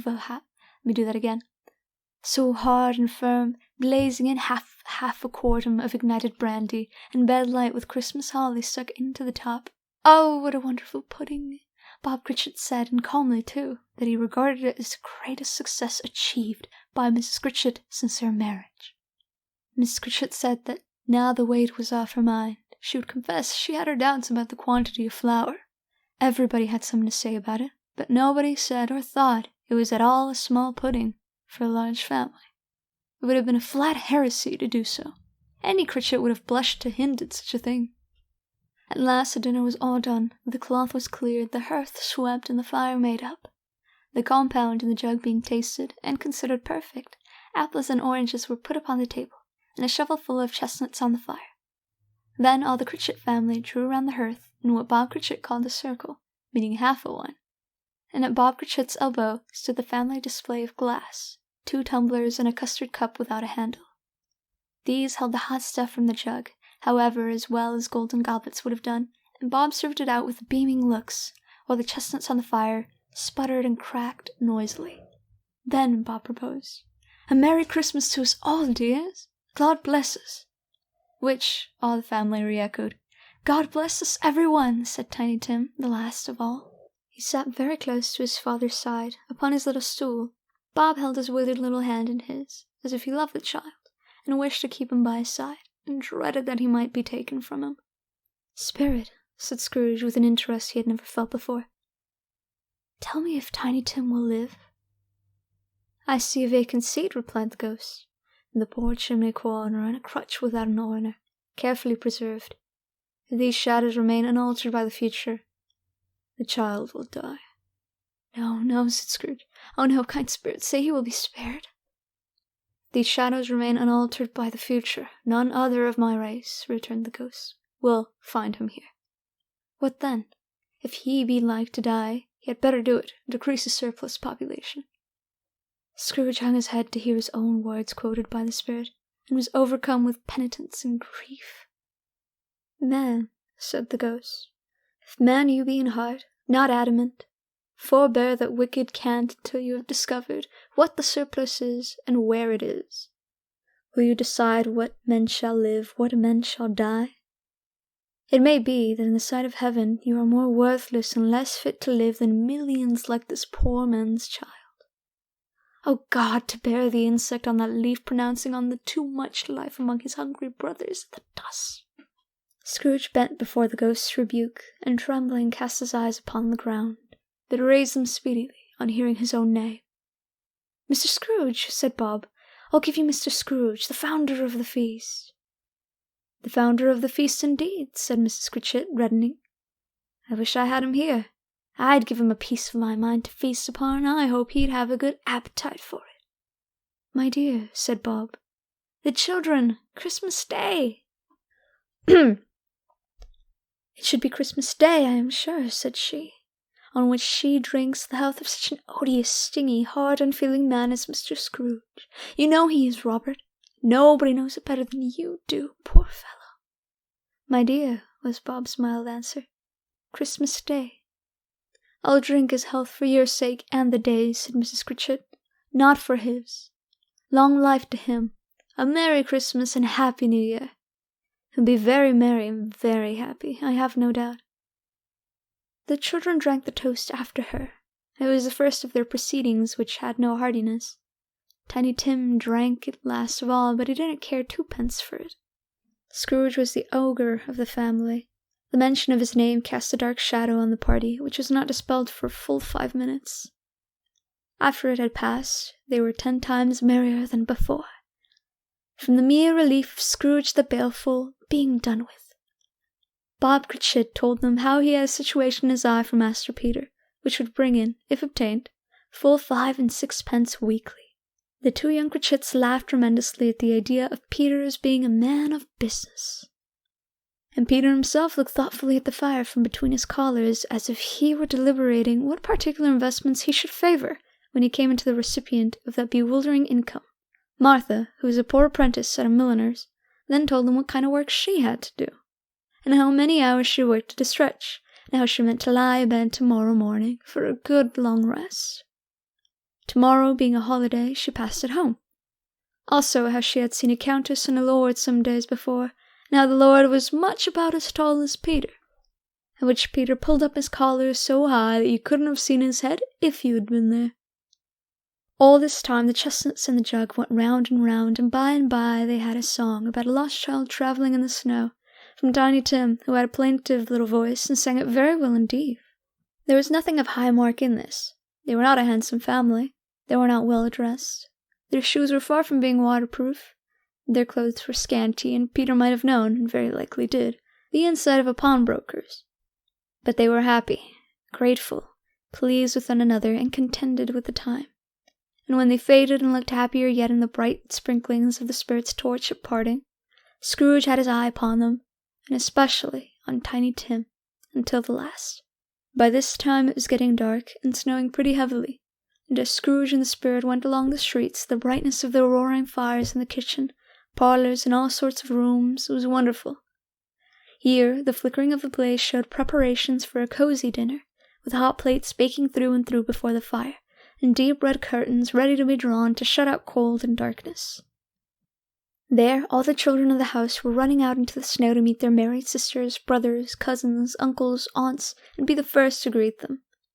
Here again were shadows on the windows, blind of guests assembling, and there a group of handsome girls, all hooded and fur-booted, and all chattering at once, tripped lightly off to some near neighbor's house, where, woe upon the single man who saw them enter, artful witches, well they knew it, in a glow. But if you had judged from the numbers of people on their way to friendly gatherings, you might have thought that no one was at home to give them welcome when they got there, instead of every house expecting company and piling up its fires half chimney high. Blessings on it, how the ghost exulted! How it bared its breadth of breast and opened its capacious palm, and floated on, outpouring with a generous hand, its bright and harmless mirth on everything within reach. The very lamplighter, who ran on before, dotting the dusky streets with specks of lights, and who was dressed to spend the evening somewhere, laughed out loudly as the spirit passed, though little kenned the lamplighter that he had any company but Christmas. And now, without a word or warning from the ghost, they stood upon a bleak and desert moor, where monstrous masses of rude stone were cast about, as though it were the burial place of giants, and water spread itself wheresoever it listed, or would have done so, but for the frost that held it prisoner, and nothing grew but moss and furze, and coarse rank grass. Down in the west the setting sun had left a streak of fiery red, which glared upon the desolation for an instant, like a sullen eye, and frowning lower and lower yet, was lost in the thick gloom of darkest night. "What place is this?" asked Scrooge. "A place where miners live, who labor in the bowels of the earth," returned the spirit. "But they know me. See!" A light shone from the window of a hut, and swiftly they advanced towards it. Passing through the wall of mud and stone, they found a cheerful company assembled around a glowing fire. An old, old man and woman, with their children and their children's children, and another generation beyond that, all decked out gaily in their holiday attire. The old man, in a voice that seldom rose above the howling of the wind upon the barren waste, was singing them a Christmas song. It had been a very old song when he was a boy, and from time to time they all joined in the chorus. So surely as they raised their voices, the old man got quite blithe and loud, and so surely as they stopped, his vigor sank again. The spirit did not tarry here, but bade Scrooge hold his robe, and passing on above the moor sped, whither? Not to see, to sea. To Scrooge's horror, looking back, he saw the last of the land, a frightful range of rocks behind them. and his ears were deafened by the thundering of water, as it rolled and raged among the dreadful caverns it had worn, and fiercely tried to undermine the earth. Built upon a dismal reef of sunken rocks, some league or so from shore, on which the waters chafed and dashed, the wild year through, there stood a solitary lighthouse. Great heaps of seaweed clung to its base, and storm birds, born of the wind, one might suppose, the seaweed of the water, rose and fell about it, like the waves they skimmed. But even here, 2 men who watched the light had made a fire, that through the loophole in the thick stone wall shed out a ray of brightness on the awful sea. Joining their horny hands over the rough table at which they sat, they wished each other Merry Christmas, in their can of grog, and one of them, the elder too, with his face all damaged and scarred with hard weather, as the figurehead of an old ship might be, struck up a sturdy song that was like gale in itself.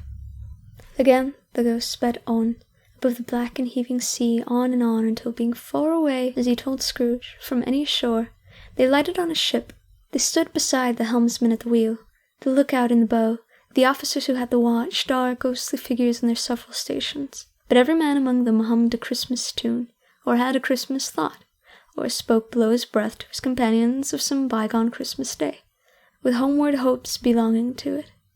And every man on board, waking or sleeping, good or bad, had had a kinder word for another on that day than any other day in the year, and had shared to some extent in its festivities, and had remembered those he had cared for at a distance, and had known that they delighted to remember him. It was a great surprise to Scrooge, while listening to the moaning of the wind and thinking what a solemn thing it was to move on through the lonely darkness over an unknown abyss, whose depths were secret as profound as death. It was a great surprise to Scrooge, while listening to the moaning of the wind, and thinking what a solemn thing it was to move on through the lonely darkness over an unknown abyss, whose depths were secrets as profound as death. It was a great surprise to Scrooge, while thus engaged, to hear a hearty laugh. It was a much greater surprise to Scrooge to recognize it as his own nephew's, and to find himself in a bright, dry, gleaming room with the Spirit standing smiling by his side, and looking at the same nephew with approving affability. If you should happen, by any unlikely chance, to know a man more blessed in a laugh than Scrooge's nephew, all I can say is, I should like to know him too. Introduce him to me, and I'll cultivate his acquaintance. It is a fair, even-handed, noble adjustment of things that, while there is infection and disease and sorrows, there is nothing in the world so irresistibly contagious as laughter and good humor. When Scrooge's nephew laughed in this way, holding his sides, rolling his head, and twisting in his face the most extravagant contortions, Scrooge's niece, by marriage, laughed as heartily as he, and their assembled friends, being not a bit behindhand, roared out lustily. He said that Christmas was a humbug, as I live, cried Scrooge's nephew. He believed it too. More shame for him, Fred, said Scrooge's niece, indignantly. Bless those women, they never do anything by halves. They're always in earnest. She was very pretty, exceedingly pretty, with a dimpled, surprised-looking capital face, a ripe little mouth that seemed made to be kissed, as no doubt it was, all kinds of good little dots about her chin that melted into one another when she laughed, and the sunniest pair of eyes you ever saw in any little creature's head. Altogether, she was what you would have called provoking, you know, but satisfactory, too. Oh, perfectly satisfactory. He's a comical old fellow, said Scrooge's nephew. That's the truth, and not so pleasant as he might be. However, his offences carry their own punishment, and I have nothing to say against him. I'm sure he's very rich, Fred, hinted Scrooge's niece. At least you always tell me so. What of that, my dear, said Scrooge's nephew. His wealth is of no use to him. He don't do any good with it. He don't make himself comfortable with it. He hasn't the satisfaction of thinking, that he is ever going to benefit us with it. I've no patience with him, observed Scrooge's niece. Scrooge's niece, his sisters, and all the other ladies expressed the same opinion. Oh, I have, said Scrooge's nephew. I'm sorry for him. I couldn't be angry with him if I tried. Who suffers by his ill whims? Himself, always. Here he takes it into his head to dislike us, and he won't come and dine with us. What's the consequence? He don't lose much of a dinner. Indeed, I think he loses a very good dinner, interrupted Scrooge's niece. Everybody else says the same, and they must be allowed to have been competent judges because they had just had dinner, and with the dessert upon the table were clustered around the fire by lamplight. Well, I'm very glad to hear it, said Scrooge's niece, because I haven't great faith in these young housekeepers. What do you say, Topper?" Topper had clearly got his eye upon one of Scrooge's niece's sisters, for he answered that a bachelor was a wretched outcast who had no right to express an opinion on the subject. Whereat Scrooge's niece's sister, the plump one with the lace tucker, not the one with the roses, blushed. "Do go on, Fred," said Scrooge's niece, clapping her hands. "He never finishes what he begins to say. He's such a ridiculous fellow." Scrooge's nephew revelled in another laugh, and as it was impossible to keep the infection off, though the plump sister tried hard to do it with aromatic vinegar, his example was unanimously followed. "I was only going to say," said Scrooge's nephew, "that the consequence of his taking a dislike to us and not making merry with us, as I think that he loses some pleasant moments, which could do him no harm. I'm sure he loses pleasanter companions than he can find in his own thoughts, either in his mouldy old office or his dusty chambers. I mean to give him the same chance every year, whether he likes it or not, for I pity him. He may rail at Christmas till he dies, but he can't help thinking better of it. I defy him. If he finds me going there in good temper year after year and saying, 'Uncle Scrooge, how are you?' if it only puts him in the vein to leave his poor clerk £50, that's something, and I think I shook him yesterday." It was their turn to laugh now, at the notion of shaking Scrooge. But being thoroughly good-natured, and not much caring what they laughed at, so that they laughed at any rate, he encouraged them in their merriment and passed the bottle joyously.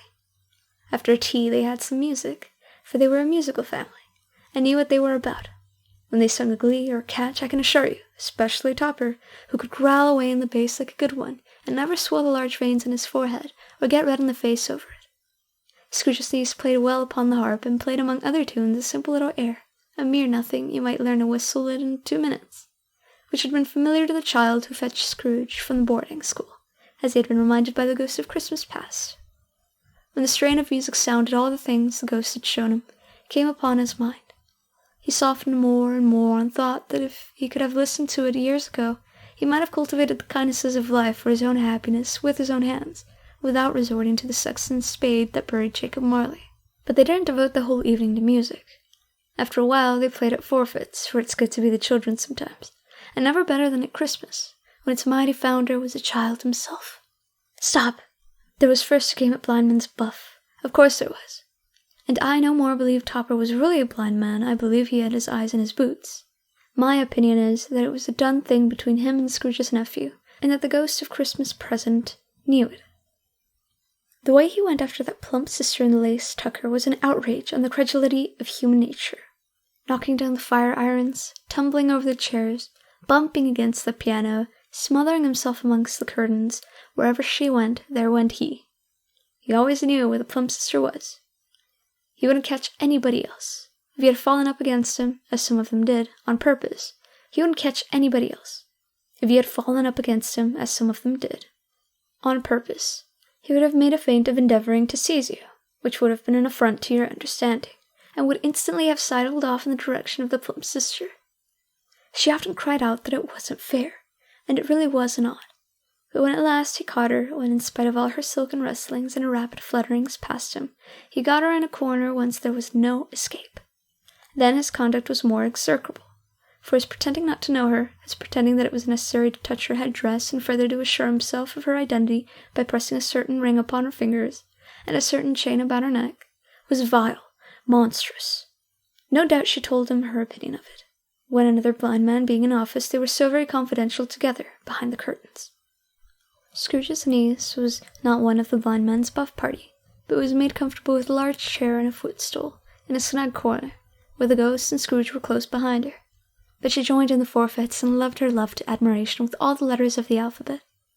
Likewise at the game of how, when, and where she was very great, and to the secret joy of Scrooge's nephew, beat her sisters hollow. Though they were sharp girls too, as Topper could have told you. There might have been 20 people there, young and old, but they all played, and so did Scrooge, for wholly forgetting in the interest he had in what was going on, that his voice made no sound in their ears. He sometimes came out with his guess quite loud, and very often guessed quite right too, for the sharpest needle, best Whitechapel, warranted not to cut in the eye, was not sharper than Scrooge, blunt as he took it in his head to be. The ghost was greatly pleased to find him in this mood, and looked upon him with such great favour that he begged like a boy to be allowed to stay until the guest departed. But this, the spirit said, could not be done. "Here's a new game," said Scrooge. "1 half-hour, Spirit, only one." It was a game called Yes and No, where Scrooge's nephew had to think of something, and the rest must find out what. He only answered their questions yes or no, as the case was. The brisk fire of questioning to which he was exposed elicited from him that he was thinking of an animal, a live animal, rather than a disagreeable animal, a savage animal, an animal that lived and grunted sometimes, and talked sometimes, and lived in London, and walked about the streets, and wasn't made a show of, and wasn't led by anybody, and didn't live in the menagerie, and was never killed in the market, and was not a horse, or an ass, or a cow, or a bull, or a tiger, or a dog, or a pig, or a cat, or a bear. At every fresh question that was put to him, the nephew burst into a fresh roar of laughter, and was so inexpressibly tickled that he was obliged to get up off the sofa and stamp. At last the plump sister, falling into a similar state, cried out, "I found it out! I know what it is, Fred! I know what it is!" "What is it?" cried Fred. "It's your Uncle Scrooge!" Which it certainly was. Admiration was the universal sentiment, though some objected that the reply to "Is it a bear?" ought to have been yes, inasmuch as an answer in the negative was sufficient to have diverted their thoughts away from Mr. Scrooge, supposing they had never had any tendency that way.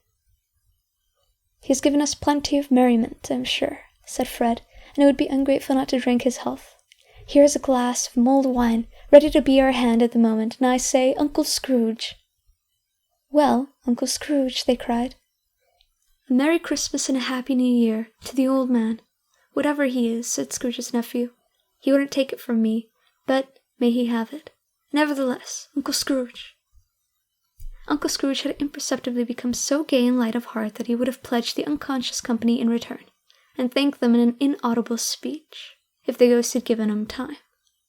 But the whole scene passed off in the breath of the last words spoken by his nephew, and he and the spirit were again upon their travels. Much as they saw, and far they went, and many homes they visited, but always with a happy end.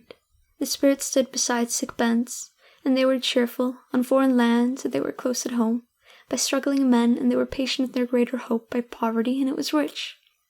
In almshouse, hospital, and jail, in misery's every refuge, where vain man in his little brief authority had not made fast the door, and barred the spirit out, he left his blessing, and taught Scrooge his precepts.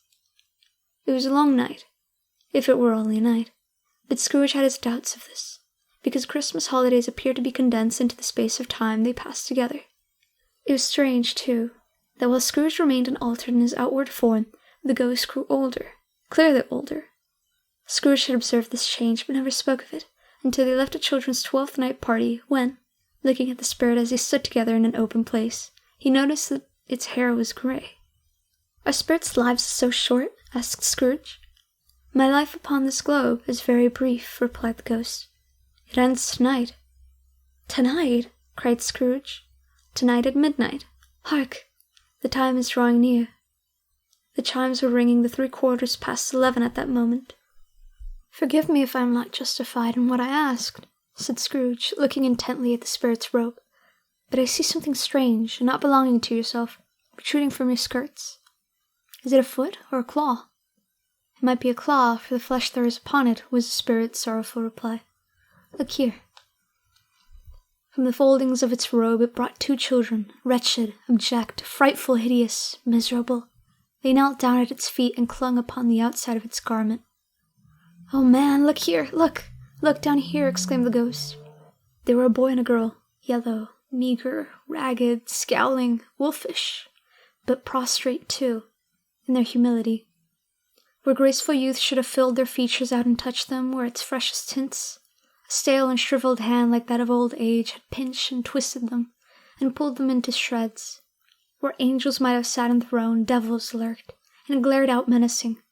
No change, no degradation, no perversion of humanity in any grade, through all the mysteries of wonderful creations, has monsters half so horrible and dread. Scrooge stared back, appalled. Having them shown to him in this way, he tried to say they were fine children, but the words choked themselves, rather than be parties to a lie of such enormous magnitude. "Spirit, are they yours?" Scrooge could say no more. "They are man's," said the spirit, looking down upon them, "and they cling to me, appealing from their fathers. This boy is ignorance, and this girl is want. Beware them both, and all of their degree. But most of all, beware this boy, for on his brow I see that written which is doom. Unless the writing be erased, deny it, cried the spirit, stretching out its hand towards the city. Stand are those who tell it ye, admit it for your factious purposes, and make it worse, and bide the end. Have they no refuge or resource? Cried Scrooge. Are there no prisons? Said the spirit, turning on him for the last time, with his own words. Are there no workhouses? The bell struck 12. Scrooge looked about him for the ghost, and saw it not. As the last stroke ceased to vibrate, he remembered the prediction of old Jacob Marley, and lifting up his eyes, beheld a solemn phantom, draped and hooded, coming, like a mist along the ground, toward him. Stave 4. The last of the spirits. The phantom slowly, gravely, silently approached. When it came near him, Scrooge bent down upon his knee, for in the very air through which his spirit moved, it seemed to scatter gloom and misery. It was shrouded in a deep black garment, which concealed its head, its face, its form, and left nothing of it visible save one outstretched hand. But for this it would have been difficult to detach its figure from the night, and separate it from the darkness by which it was surrounded. He felt that it was tall and stately when it came beside him, and that its mysterious presence filled him with a solemn dread. He knew no more, for the spirit neither spoke nor moved. I am in the presence of the ghost of Christmas yet to come, said Scrooge. And the spirit answered not, but pointed onward with its hand. You are about to show me the shadows of the things that have not happened, but will happen in the time before us? Scrooge pursued. Is that so, spirit? The upper portion of the garment was contracted for an instant in its fold, as if the spirit had inclined its head. That was the only answer he received. Although well used to ghostly company by this time, Scrooge feared the silent shape so much that his legs trembled beneath him, and he found that he could hardly stand when he prepared to follow it. The spirit paused for a moment, as observing his condition and giving him time to recover. But Scrooge was all the worse for this. It thrilled him with a vague, uncertain horror to know that behind the dusky shroud there were ghostly eyes intently fixed upon him, while he, though he stretched his own work to the utmost, could see nothing but a spectral hand and one great heap of black. "Ghost of the future!" he exclaimed. "I fear you more than any spectre I have seen, but as I know your purpose is to do me good, and as I hope to live to be another man from what I was, I am prepared to bear you company, and to do it with a thankful heart. Will you not speak to me?" They gave him no reply. The hand was pointed straight before them. "Lead on," said Scrooge, "lead on. The night is waning fast, and it is precious time to me. I know. Lead on, spirit." The phantom moved away as it had come toward him. Scrooge followed in the shadows of its dress, which bore him up, he thought, and carried him along. They scarcely seemed to enter the city, for the city rather seemed to spring up about them, and encompass them in its own act. But there they were, in the heart of it, on change amongst the merchants, who hurried up and down and chinked the money in their pockets, and conversed in groups, and looked at their watches, and trifled thoughtfully with their great gold seals, and so forth, as Scrooge had seen them often. The spirit stopped beside one little knot of business men. Observing that the hand was pointed to them, Scrooge advanced to listen to their talk. "No," said a great fat man with a monstrous chin. "I don't know much about it. Either way, I only know he's dead." "When did he die?" inquired another. "Last night, I believe." "Why, what was the matter with him?" asked a third, taking a vast quantity of snuff out of a very large snuff-box. "I thought he'd never die." "God knows," says the first with a yawn. "What has he done with his money?" asked a red-faced gentleman with a pendulous excrescence on the end of his nose that shook like the gills of a turkey-cock. "I haven't heard," said the man with the large chin, yawning again. "Left it to his company, perhaps. He hasn't left it to me. That's all I know." The pleasantry was relieved with a general laugh. "It's likely to be a very cheap funeral," said the same speaker, "for upon my life I don't know of anybody to go to it. Suppose we make up a party and volunteer?" "I don't mind if the lunch is provided," observed the gentleman with the excrescence on his nose, "but I must be fed, if I make one." Another laugh. "Well, I am the most disinterested among you, after all," said the first speaker, "for I never wear black gloves, and I never eat lunch. But I'll offer to go if anybody else will." When I come to think of it, I'm not at all sure that I wasn't his most particular friend, for we used to stop and speak whenever we met. Bye-bye." Speakers and listeners strolled away and mixed with other groups. Scrooge knew the man, and looked towards the spirit for an explanation. The phantom glided out onto a street, its finger pointed to two persons meeting. Scrooge listened again, thinking that the explanation might lie here. He knew these men also, perfectly. They were men of business, very wealthy, and of great importance. He had made it a point always of standing well in their esteem, in a business point of view. That is, strictly in a business point of view.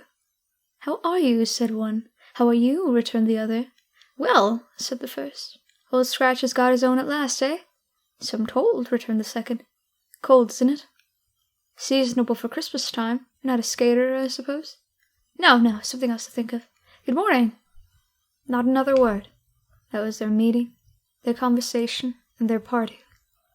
Scrooge was at first inclined to be surprised that the spirit should attach importance to conversations apparently so trivial. But feeling assured that they must have some hidden purpose, he set himself to consider what it was likely to be. They could scarcely be supposed to have any bearing on the death of Jacob, his old partner, for that was past. And this ghost province was the future. Nor could he think of anyone immediately connected with himself to whom he could apply them, but nothing doubting that to whomever they applied they had some latent moral of his own improvement. He resolved to treasure up every word he heard and everything he saw, and especially to observe the shadow of himself when it appeared, for he had an expectation that the conduct of his future self would give him the clue he missed, and would render the solution of these riddles easy. He looked about in that very place for his own image, but another man stood in his accustomed corner, and though the clock pointed to his usual time of day for being there, he saw no likeness of himself among the multitudes that poured in through the porch. It gave him little surprise, however, for he had been revolving in his mind a change of life, and thought and hoped he saw his new-born resolutions carried out in this. Quiet and dark beside him stood the phantom, with its outstretched hand. When he roused himself from his thoughtful quest, he fancied from the turn of the hand and its situation in reference to himself, that the unseen eyes were looking at him keenly. It made him shudder and feel very cold. They left the busy scene and went into an obscure part of the town where Scrooge had never penetrated before, although he recognized its situation and its bad repute. The ways were foul and narrow, the shops and houses wretched, the people half-naked, drunken, slipshod, ugly. Alleys and archways, like so many cesspools, disgorged their offences of smell and dirt and life upon the straggling streets, and the whole quarter reeked with crime, with filth, and misery. Far in this den of infamous resort there was a low-browed beetling shop, below in a penthouse roof, where iron, old rags, bottles, bones, and greasy offal were bought. Upon the floor within were piled up heaps of rusty keys, nails, chains, hinges, files, scales, weights, and refuse iron of all kinds. Secrets that few would like to scrutinize were bred and hidden in the mountains of unseemly rags, masses of corrupted fat, and sepulchres of bones. Sitting in among the wares he dealt in by a charcoal stove made of old bricks was a grey-haired rascal, nearly 70 years of age, who had screened himself from the cold air without by a frosty curtaining of miscellaneous tatters hung upon a line, and smoked his pipe in all the luxury of calm retirement. Scrooge and the phantom came into the presence of this man, just as a woman with a heavy bundle slunk into the shop, but she had scarcely entered when another woman, similarly laden, came in too, and she was closely followed by a man in faded black, who was no less startled by the sight of them than they had been upon the recognition of each other. After a short period of blank astonishment, in which the old man with the pipe had joined them, they all three burst into a laugh. "Let the chairwoman alone be first," cried she who had entered first. "Let the laundress alone to be the second, and let the undertaker's man alone to be the third. Look here, old Joe, here's a chance, if we haven't all three met here without meaning it." "You couldn't have met in a better place," said old Joe, removing his pipe from his mouth. "Come into the parlor. You were made free of it long ago, you know, and the other two ain't strangers. Stop till I shut the door at the shop. Ah, how it squeaks! There ain't such a rusty bit of metal in the place as its own hinges, I believe, and I'm sure there's no such old bones here as mine. We're all suitable to our calling. We're well matched. Come into the parlor. Come into the parlor." The parlor was a space behind the screen of rags. The old man raked the fire together with an old stair rod, and having trimmed a smoky lamp, for it was night, with the stem of his pipe put it in his mouth again. While he did this, the woman who had already spoken threw her bundle on the floor and sat down in a flaunting manner on a stool, crossing her elbows on her knees and looking with a bold defiance at the other two. "What odds, then, what odds? Mrs. Dilber," said the woman, "every person has a right to take care of themselves. He always did." "That's true indeed," said the laundress. "No man more so." "Why then, don't stand staring as if you was afraid, woman. Who's the wiser? We're not going to pick holes in each other's coats, I suppose." "No, indeed," said Mrs. Dilber and the man together. "We should hope not." "Very well, then," cried the woman. "That's enough. Who's the worse for the loss of a few things like these? Not a dead man, I suppose." "No, indeed," said Mrs. Dilber, laughing. "If he wanted to keep him after he was dead, a wicked old screw," pursued the woman. "Why wasn't he natural in his lifetime? If he had been, he'd have been someone to look after him when he was stuck with death, instead of lying gasping out his last there, alone by himself." "It's the truest word that ever was spoke," said Mrs. Dilber. "The judgment on him." "I wish it was a little heavier judgment," replied the woman. "And it should have been. You may depend on it, if I could have laid my hands on anything else. Open that bundle, old Joe, and let me know the value of it. I'm not afraid to be the first, nor afraid for them to see it. We know pretty well that we were helping ourselves before we met here, I believe. It's no sin. Open the bundle, Joe." But the gallantry of her friends would not allow this, and the man in faded black, mounting the breach first, produced his plunder. It was not extensive. A seal or two, a pencil case, a pair of sleeve buttons, and a brooch of no great value were all. They were severally examined and appraised by old Joe, who chalked the sums he was disposed to give for each upon the wall, and added them up into a total when he found there was nothing more to come.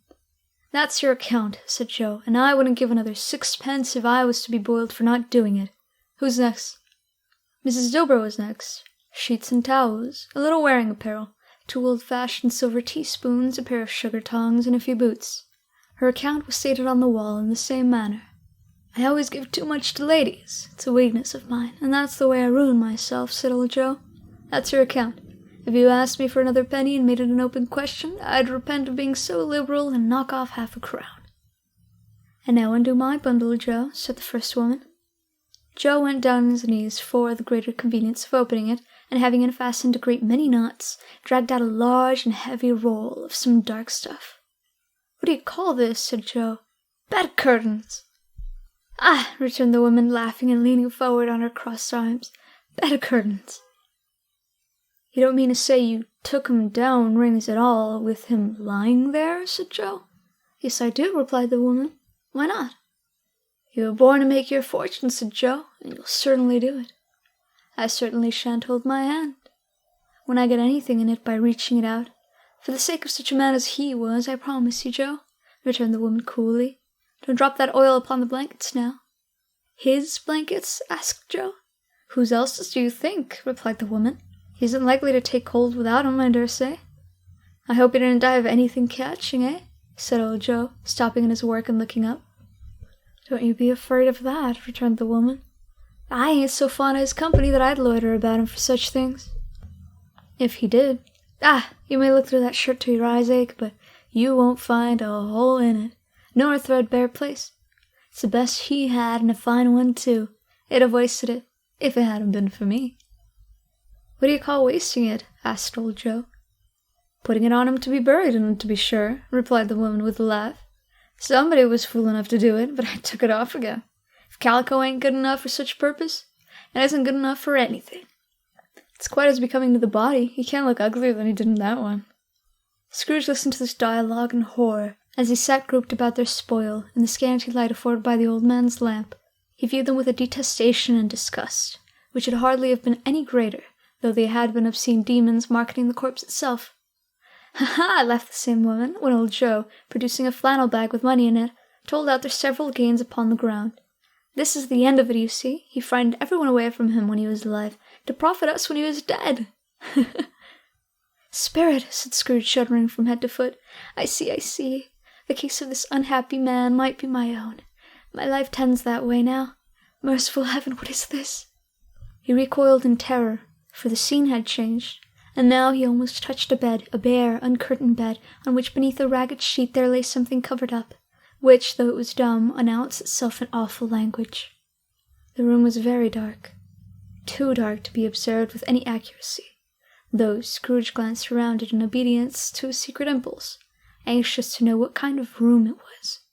A pale light, rising in the outer air, fell straight upon the bed, and on it, plundered and bereft, unwatched, unwept, uncared for, was the body of this man. Scrooge glanced towards the phantom. Its steady hand was pointed to the head. The cover was so carelessly adjusted that the slightest raising of it, the motion of a finger upon Scrooge's part, would have disclosed the face.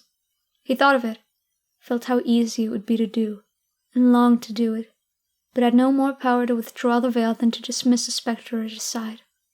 O cold, cold, rigid, dreadful death, set up thine altar here, and dress it with such terrors as thou hast at thy command, for this is thy dominion.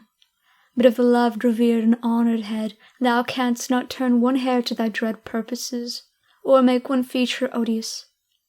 It is not that the hand is heavy and will fall down when released. It is that the heart and pulse are still, but that the hand was open, generous and true, the heart brave, warm and tender, and the pulse a man's. Strike, shadow, strike, and seize good deeds springing from the wound, to sow the world with life immortal. No voice pronounced these words in Scrooge's ears, and yet he heard them when he looked upon the bed.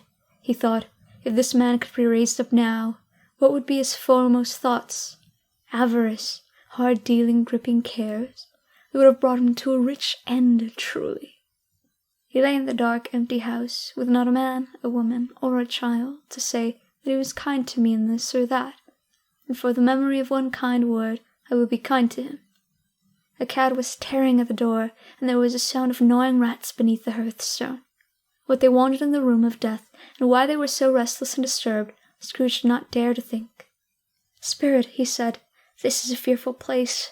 In leaving it, I shall not leave its lesson. Trust me. Let's go." Still the ghost pointed with an unmoved finger to the head. "I understand you," Scrooge returned, "and I would do it, if I could, but I have not the power, Spirit. I have not the power."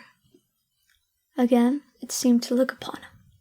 "If there is any person in the town who feels emotion caused by this man's death," said Scrooge, quite agonized, "show that person to me, Spirit, I beseech you." The phantom spread its dark robe before him for a moment like a wing, and withdrawing it, revealed a room by daylight, where a mother and her children were.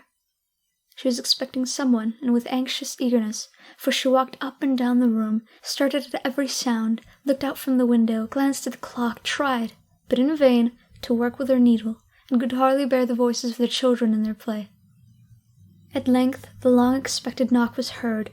She hurried to the door and met her husband, a man whose face was careworn and depressed, though he was young. There was a remarkable expression in it now, a kind of serious delight of which he felt ashamed, and which he struggled to repress. He sat down at the dinner that had been hoarding for him by the fire, and when she asked him faintly what news, which was not until after a long silence, he appeared embarrassed how to answer. "Is it good," she said, "or bad, to help him?" "Bad," he answered. "We are quite ruined?" "No, there is hope yet, Caroline." "If he relents," she said, amazed. "There is. Nothing is past hope, if such a miracle has happened." "He is past relenting," said her husband. "He is dead." She was a mild and patient creature, if her face spoke truth, but she was thankful in her soul to hear it, and she said so, with clasped hands. She prayed forgiveness the next moment and was sorry, but the first was the emotion of her heart. What the half-drunken woman who I told you of last night said to me, when I tried to see him and obtain a week's delay, and what I thought was a mere excuse to avoid me, turns out to have been quite true. He was not only very ill, but dying then. To whom will our debt be transferred?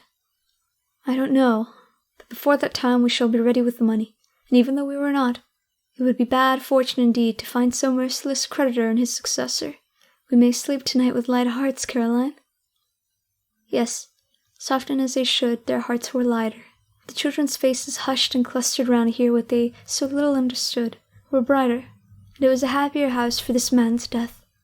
The only emotion that the ghost could show him, caused by the event, was one of pleasure. "Let me see some tenderness connected with the death," said Scrooge, "or the dark chamber spirit which we left just now will be forever present to me." The ghost conducted him through several streets familiar to his feet, and as they went along, Scrooge looked here and there to find himself, but nowhere was he to be seen. They entered poor Bob Cratchit's house, the dwelling he had visited before, and found the mother and the children seated around the fire. Quiet, very quiet. The noisy little Cratchits were still as statues in one corner, and sat looking up at Peter, who had a book before him.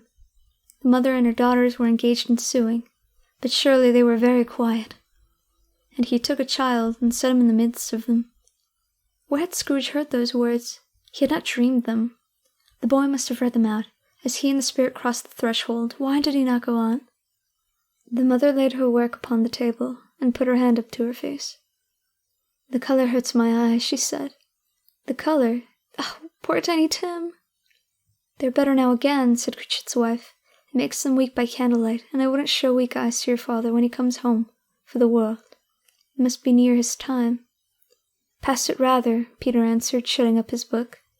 "But I think he has walked a little slower than he used, these few last evenings, mother." They were very quiet again. At last she said, and in a steady, cheerful voice that only faltered once, I have known him walk with Tiny Tim upon his shoulder, very fast indeed." "And so have I," cried Peter. "Often." "And so have I," exclaimed another. So had all. "But he was very light to carry," she resumed, intent upon her work, "and his father loved him so, that it was no trouble, and there is your father at the door." She hurried out to meet him, and little Bob and his comforter, he had need of it, poor fellow, came in. His tea was ready for him on the hob, and they all tried who should help him to it most. Then the two young Cratchits got upon his knees and laid, each child's a little cheek against his face, as if they said, "Don't mind it, father, don't be grieved." Bob was very cheerful with them, and spoke pleasantly to all the family. He looked at the work upon the table and praised the industry and speed of Mrs. Cratchit and the girls. They would be done long before Sunday, he said. "Sunday? You went today, then, Robert?" said his wife. "Yes, my dear," returned Bob. "I wish you could have gone. It would have done you good to see how green a place it is. But you'll see it often. I promised him that I would walk there on a Sunday." "My little child," cried Bob. "My whole child!" He broke down all at once. He couldn't help it. If he could have helped it, he and his child would have been farther apart perhaps than they were. He left the room, and went upstairs into the room above, which was lighted cheerfully and hung with Christmas. There was a chair set close beside the child, and there were signs of someone having been there lately. Poor Bob sat down in it, and when he had thought a little composed himself, he kissed the little face. He was reconciled to what had happened, and went down again quite happy. They drew about the fire and talked, the girls and mother working still. Bob told them of the extraordinary kindness of Mr. Scrooge's nephew, whom he had scarcely seen but once, and who, meeting him in the street that day, and seeing that he looked just a little down, you know, said Bob, inquired what had happened to distress him.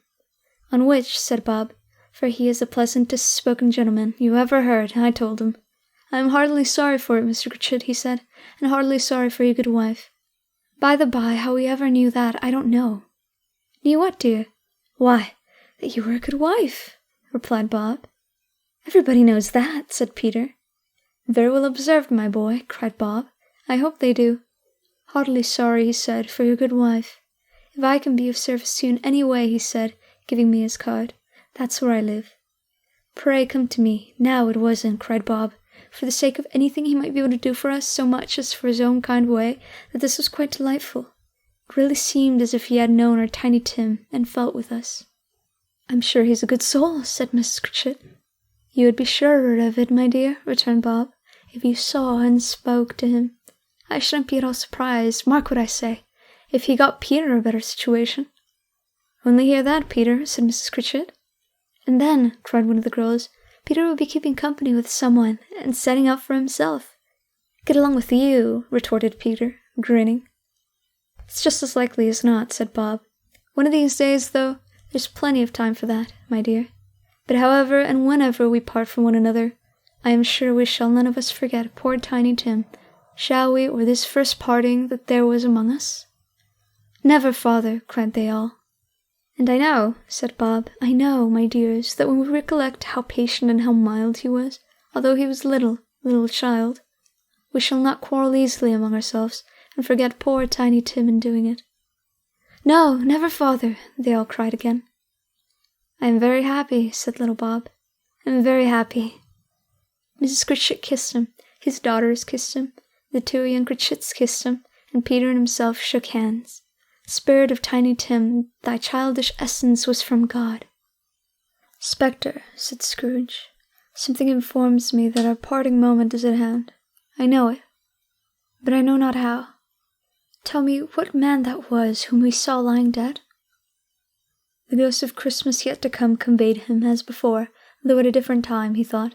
Indeed, there seemed no order in these latter versions, save that they were in the future, into the resorts of business men, but showed him not himself. Indeed, the spirit did not stay for anything, but went straight on, as to the end just now desired, until besought by Scrooge to tarry for a moment. "This court," said Scrooge, "through which we hurry now, is where my place of occupation is, and has been for a length of time. I see the house. Let me behold what I shall be in days to come." The spirit stopped. The hand was pointed elsewhere. "The house is yonder," Scrooge exclaimed. "Why do you point away?" The inexorable finger underwent no change. Scrooge hastened to the window of his office, and looked in it. It was an office still, but not his. The furniture was not the same, and the figure in the chair was not himself. The phantom pointed as before. He joined it once again, and wondering why and whither he had gone, accompanied it until they reached an iron gate. He paused to look round before entering. A churchyard.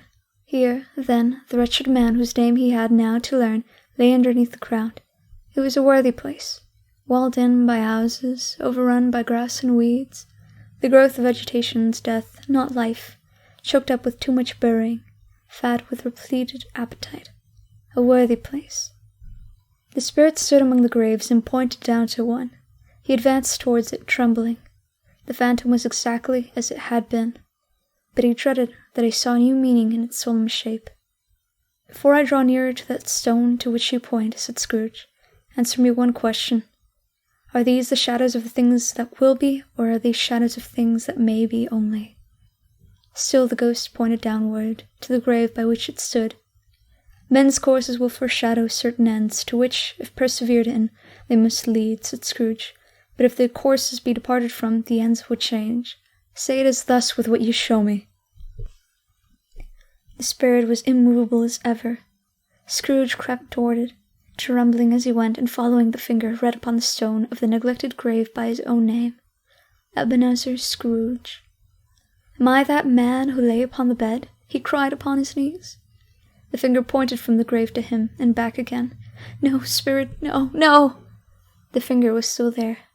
"Spirit," he cried, tight clutching at its robe, "hear me. I am not the man I was. I will not be the man I must have been before this intercourse. Why show me this, if I am past all hope?" For the first time the hand appeared to shake. "Good spirit," he pursued, as down upon the ground he fell before it, "your nature intercedes for me and pities me. Assure me that I yet may change these shadows you have shown me by an altered life." The kind hand trembled. "I will honor Christmas in my heart, and try to keep it all the year. I will live in the past, the present, and the future. The spirits of all three shall live within me. I will not shut out the lessons that they teach. Oh, tell me I may sponge away the writing on this stone." In his agony he caught the spectral hand. It sought to free itself, but he was strong in his entreaty, and detained it. The spirit, stronger yet, repulsed him. Holding up his hands in a last prayer to have his fate reversed, he saw an alternation in the phantom's hood and dress. It shrunk, collapsed, and dwindled down into a bedpost. Stave 5. The end of it. Yes, and the bedpost was his own. The bed was his own. The room was his own. Best and happiest of all, the time before him was his own, to make amends in. "I will live in the past, the present, and the future," Scrooge repeated, as he scrambled out of bed. "The spirits of all three shall strive within me. Oh, Jacob Marley, heaven and the Christmas time be praised for this. I say it on my knees, old Jacob, on my knees." He was so fluttered and so glowing with his good intentions that his broken voice could scarcely answer to his call.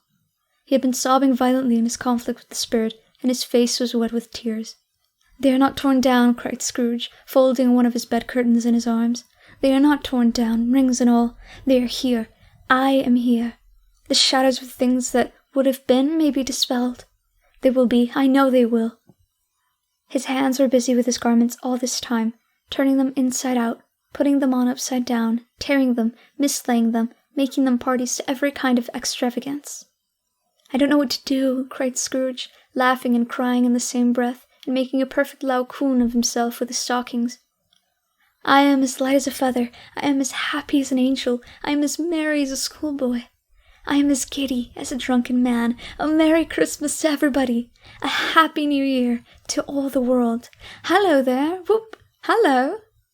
He had frisked into the sitting room, and was now standing there, perfectly winded. "There's a saucepan that the gruel was in," cried Scrooge, starting off again and going around the fireplace. "There's the door by which the ghost of Jacob Marley entered. There's the corner where the ghost of Christmas present sat. There's the window where I saw the wandering spirits. It's all right. It's all true. It all happened." Really, for a man who had been out of practice for so many years, it was a splendid laugh, a most illustrious laugh, the father of a long, long line of brilliant laughs. "I don't know what day of the month it is," said Scrooge. "I don't know how long I've been among the spirits. I don't know anything. I'm quite a baby. Never mind. I don't care. I'd rather be a baby. Hallo! Whoop! Hallo here!" He was checked in his transports by the churches ringing out the lustiest peals he had ever heard. Clash, clang, hammer, ding dong, bell. Bell, dong, ding, hammer, clash, clash. Oh, glorious, glorious! Running to the window, he opened it, and put out his head. No fog, no mist, clear, bright, jovial stirring, cold. Cold piping for the blood to dance to, golden sunlight, heavenly sky, sweet fresh air, merry bells. Oh, glorious, glorious! "What's today?" called Scrooge, calling down word to a boy in Sunday clothes, who perhaps had loitered in to look about him. "Eh?" returned the boy, with all his might of wonder. "What's today, my fine fellow?" said Scrooge. "Today?" replied the boy. "Why, Christmas Day." "It's Christmas Day," said Scrooge to himself. "I haven't missed it. The spirits have done it all in one night. They can do anything they like. Of course they can. Of course they can. Hello, my fine fellow." "Hello," returned the boy. "Do you know the poulterers in the next street but one at the corner?" Scrooge inquired. "I should hope I did," replied the lad. "An intelligent boy," said Scrooge. "A remarkable boy. Do you know whether they've sold the prize turkey that was hanging up there? Not the little prize turkey, the big one." "What, the one as big as me?" returned the boy. "What a delighted boy," said Scrooge. "It's a pleasure to talk to him. Yes, my buck." "It's hanging there now," replied the boy. "Is it?" said Scrooge. "Go and buy it."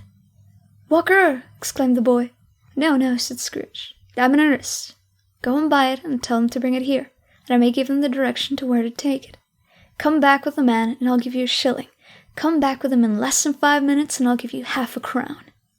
The boy was off like a shot. He must have had a steady hand at a trigger who could have got a shot off half so fast.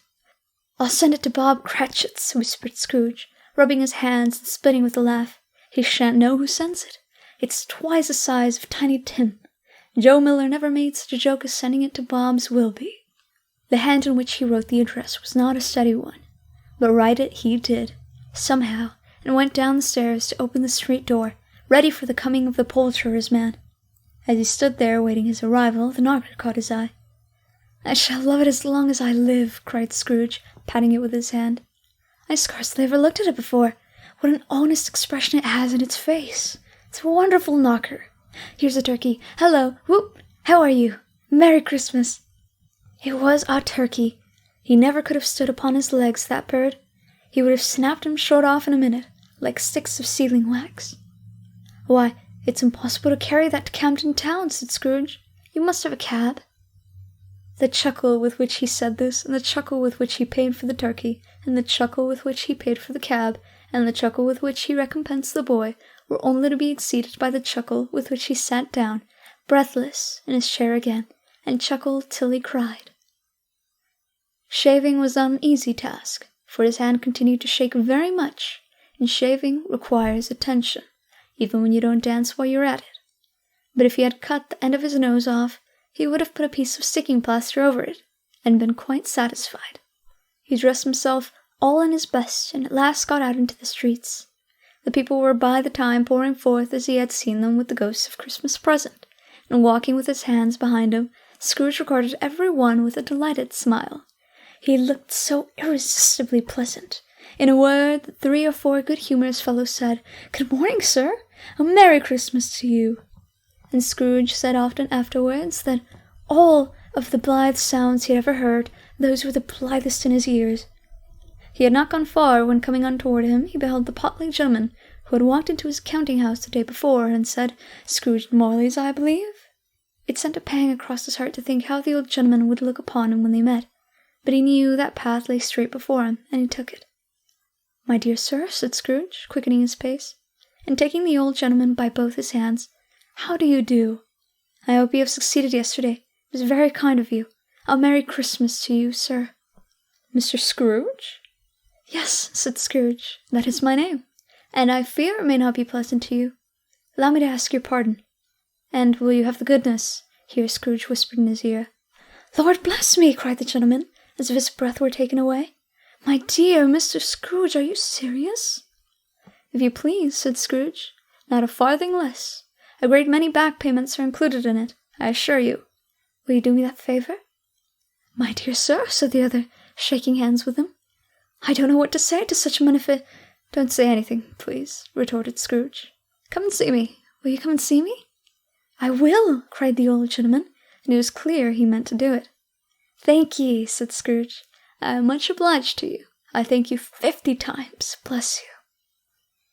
He went to church and walked about the streets and watched the people hurrying to and fro, and patted children on the head, and questioned beggars, and looked down into the kitchens of houses, and up to the windows, and found that everything could yield him pleasure.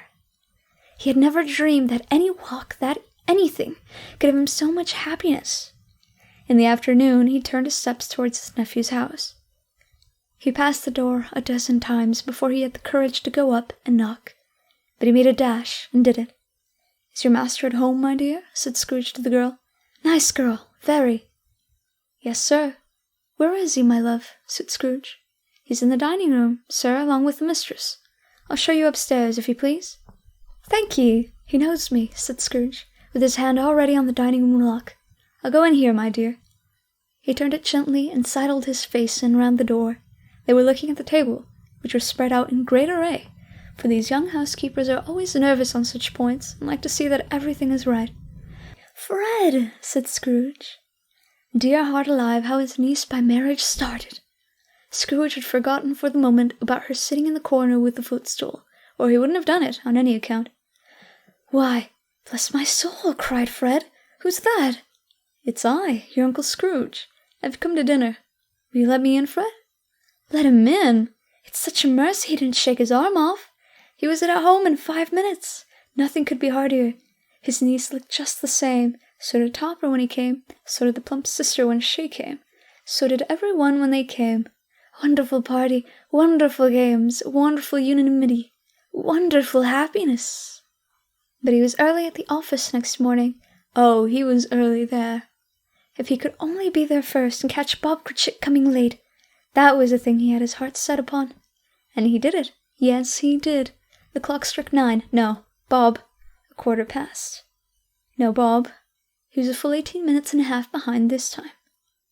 Scrooge sat with his door wide open, that he might see him come into the tank. His hat was off before he opened the door. His comforter, too. He was on a stool in a jiffy, driving away with his pen, as if he were trying to overtake 9 o'clock. "Hello!" cried Scrooge in his accustomed voice, as near as he could feign it. "What do you mean by coming here at this time of day?" "I'm very sorry, sir," said Bob. "I am behind my time." "You are?" repeated Scrooge. "Yes, I think you are. Step this way, sir, if you please." "It's only once a year, sir," pleaded Bob, appearing from the tank. "It shall not be repeated. I was making rather merry yesterday, sir." "Now I'll tell you what, my friend," said Scrooge. "I am not going to stand this sort of thing any longer. And therefore, he continued, leaping from his stool and giving Bob such a dig in the waistcoat that he staggered back into the tank again, "and therefore I am about to raise your salary." Bob trembled and got a little nearer to the ruler. He had a momentary idea of knocking Scrooge down with it, holding him, and calling to the people in the court for help and a straight waistcoat. "A Merry Christmas, Bob," said Scrooge, with an earnestness that could not be mistaken, as he clapped him on the back. A merrier Christmas, Bob, my good fellow, that I have given you for many a year. I'll raise your salary and endeavour to assist your struggling family, and we will discuss your affairs this very afternoon over a Christmas bowl of smoking bishop. Bob! Make up the fires and buy another coal scuttle before you dot another I, Bob Cratchit. Scrooge was better than his word. He did it all, and infinitely more. And to Tiny Tim, who did not die, he was a second father. He became as good a friend, as good a master, and as good a man as the good old city knew, or any other good old city, town, or borough in the good old world. Some people laughed to see the alteration in him, but he let them laugh, and little heeded them, for he was wise enough to know that nothing ever happened on this globe for good at which some people did not have their fill of laughter in the outset. And knowing that such as these would be blind anyway, he thought it quite as well that they should wrinkle up their eyes and grins, as have them lady in less attractive forms. His own heart laughed, and that was quite enough for him. He had no further intercourse with spirits, but lived upon the total abstinence principle even afterwards. It was always said of him that he knew how to keep Christmas well. If any man alive possessed the knowledge, may that be truly said of us, and all of us.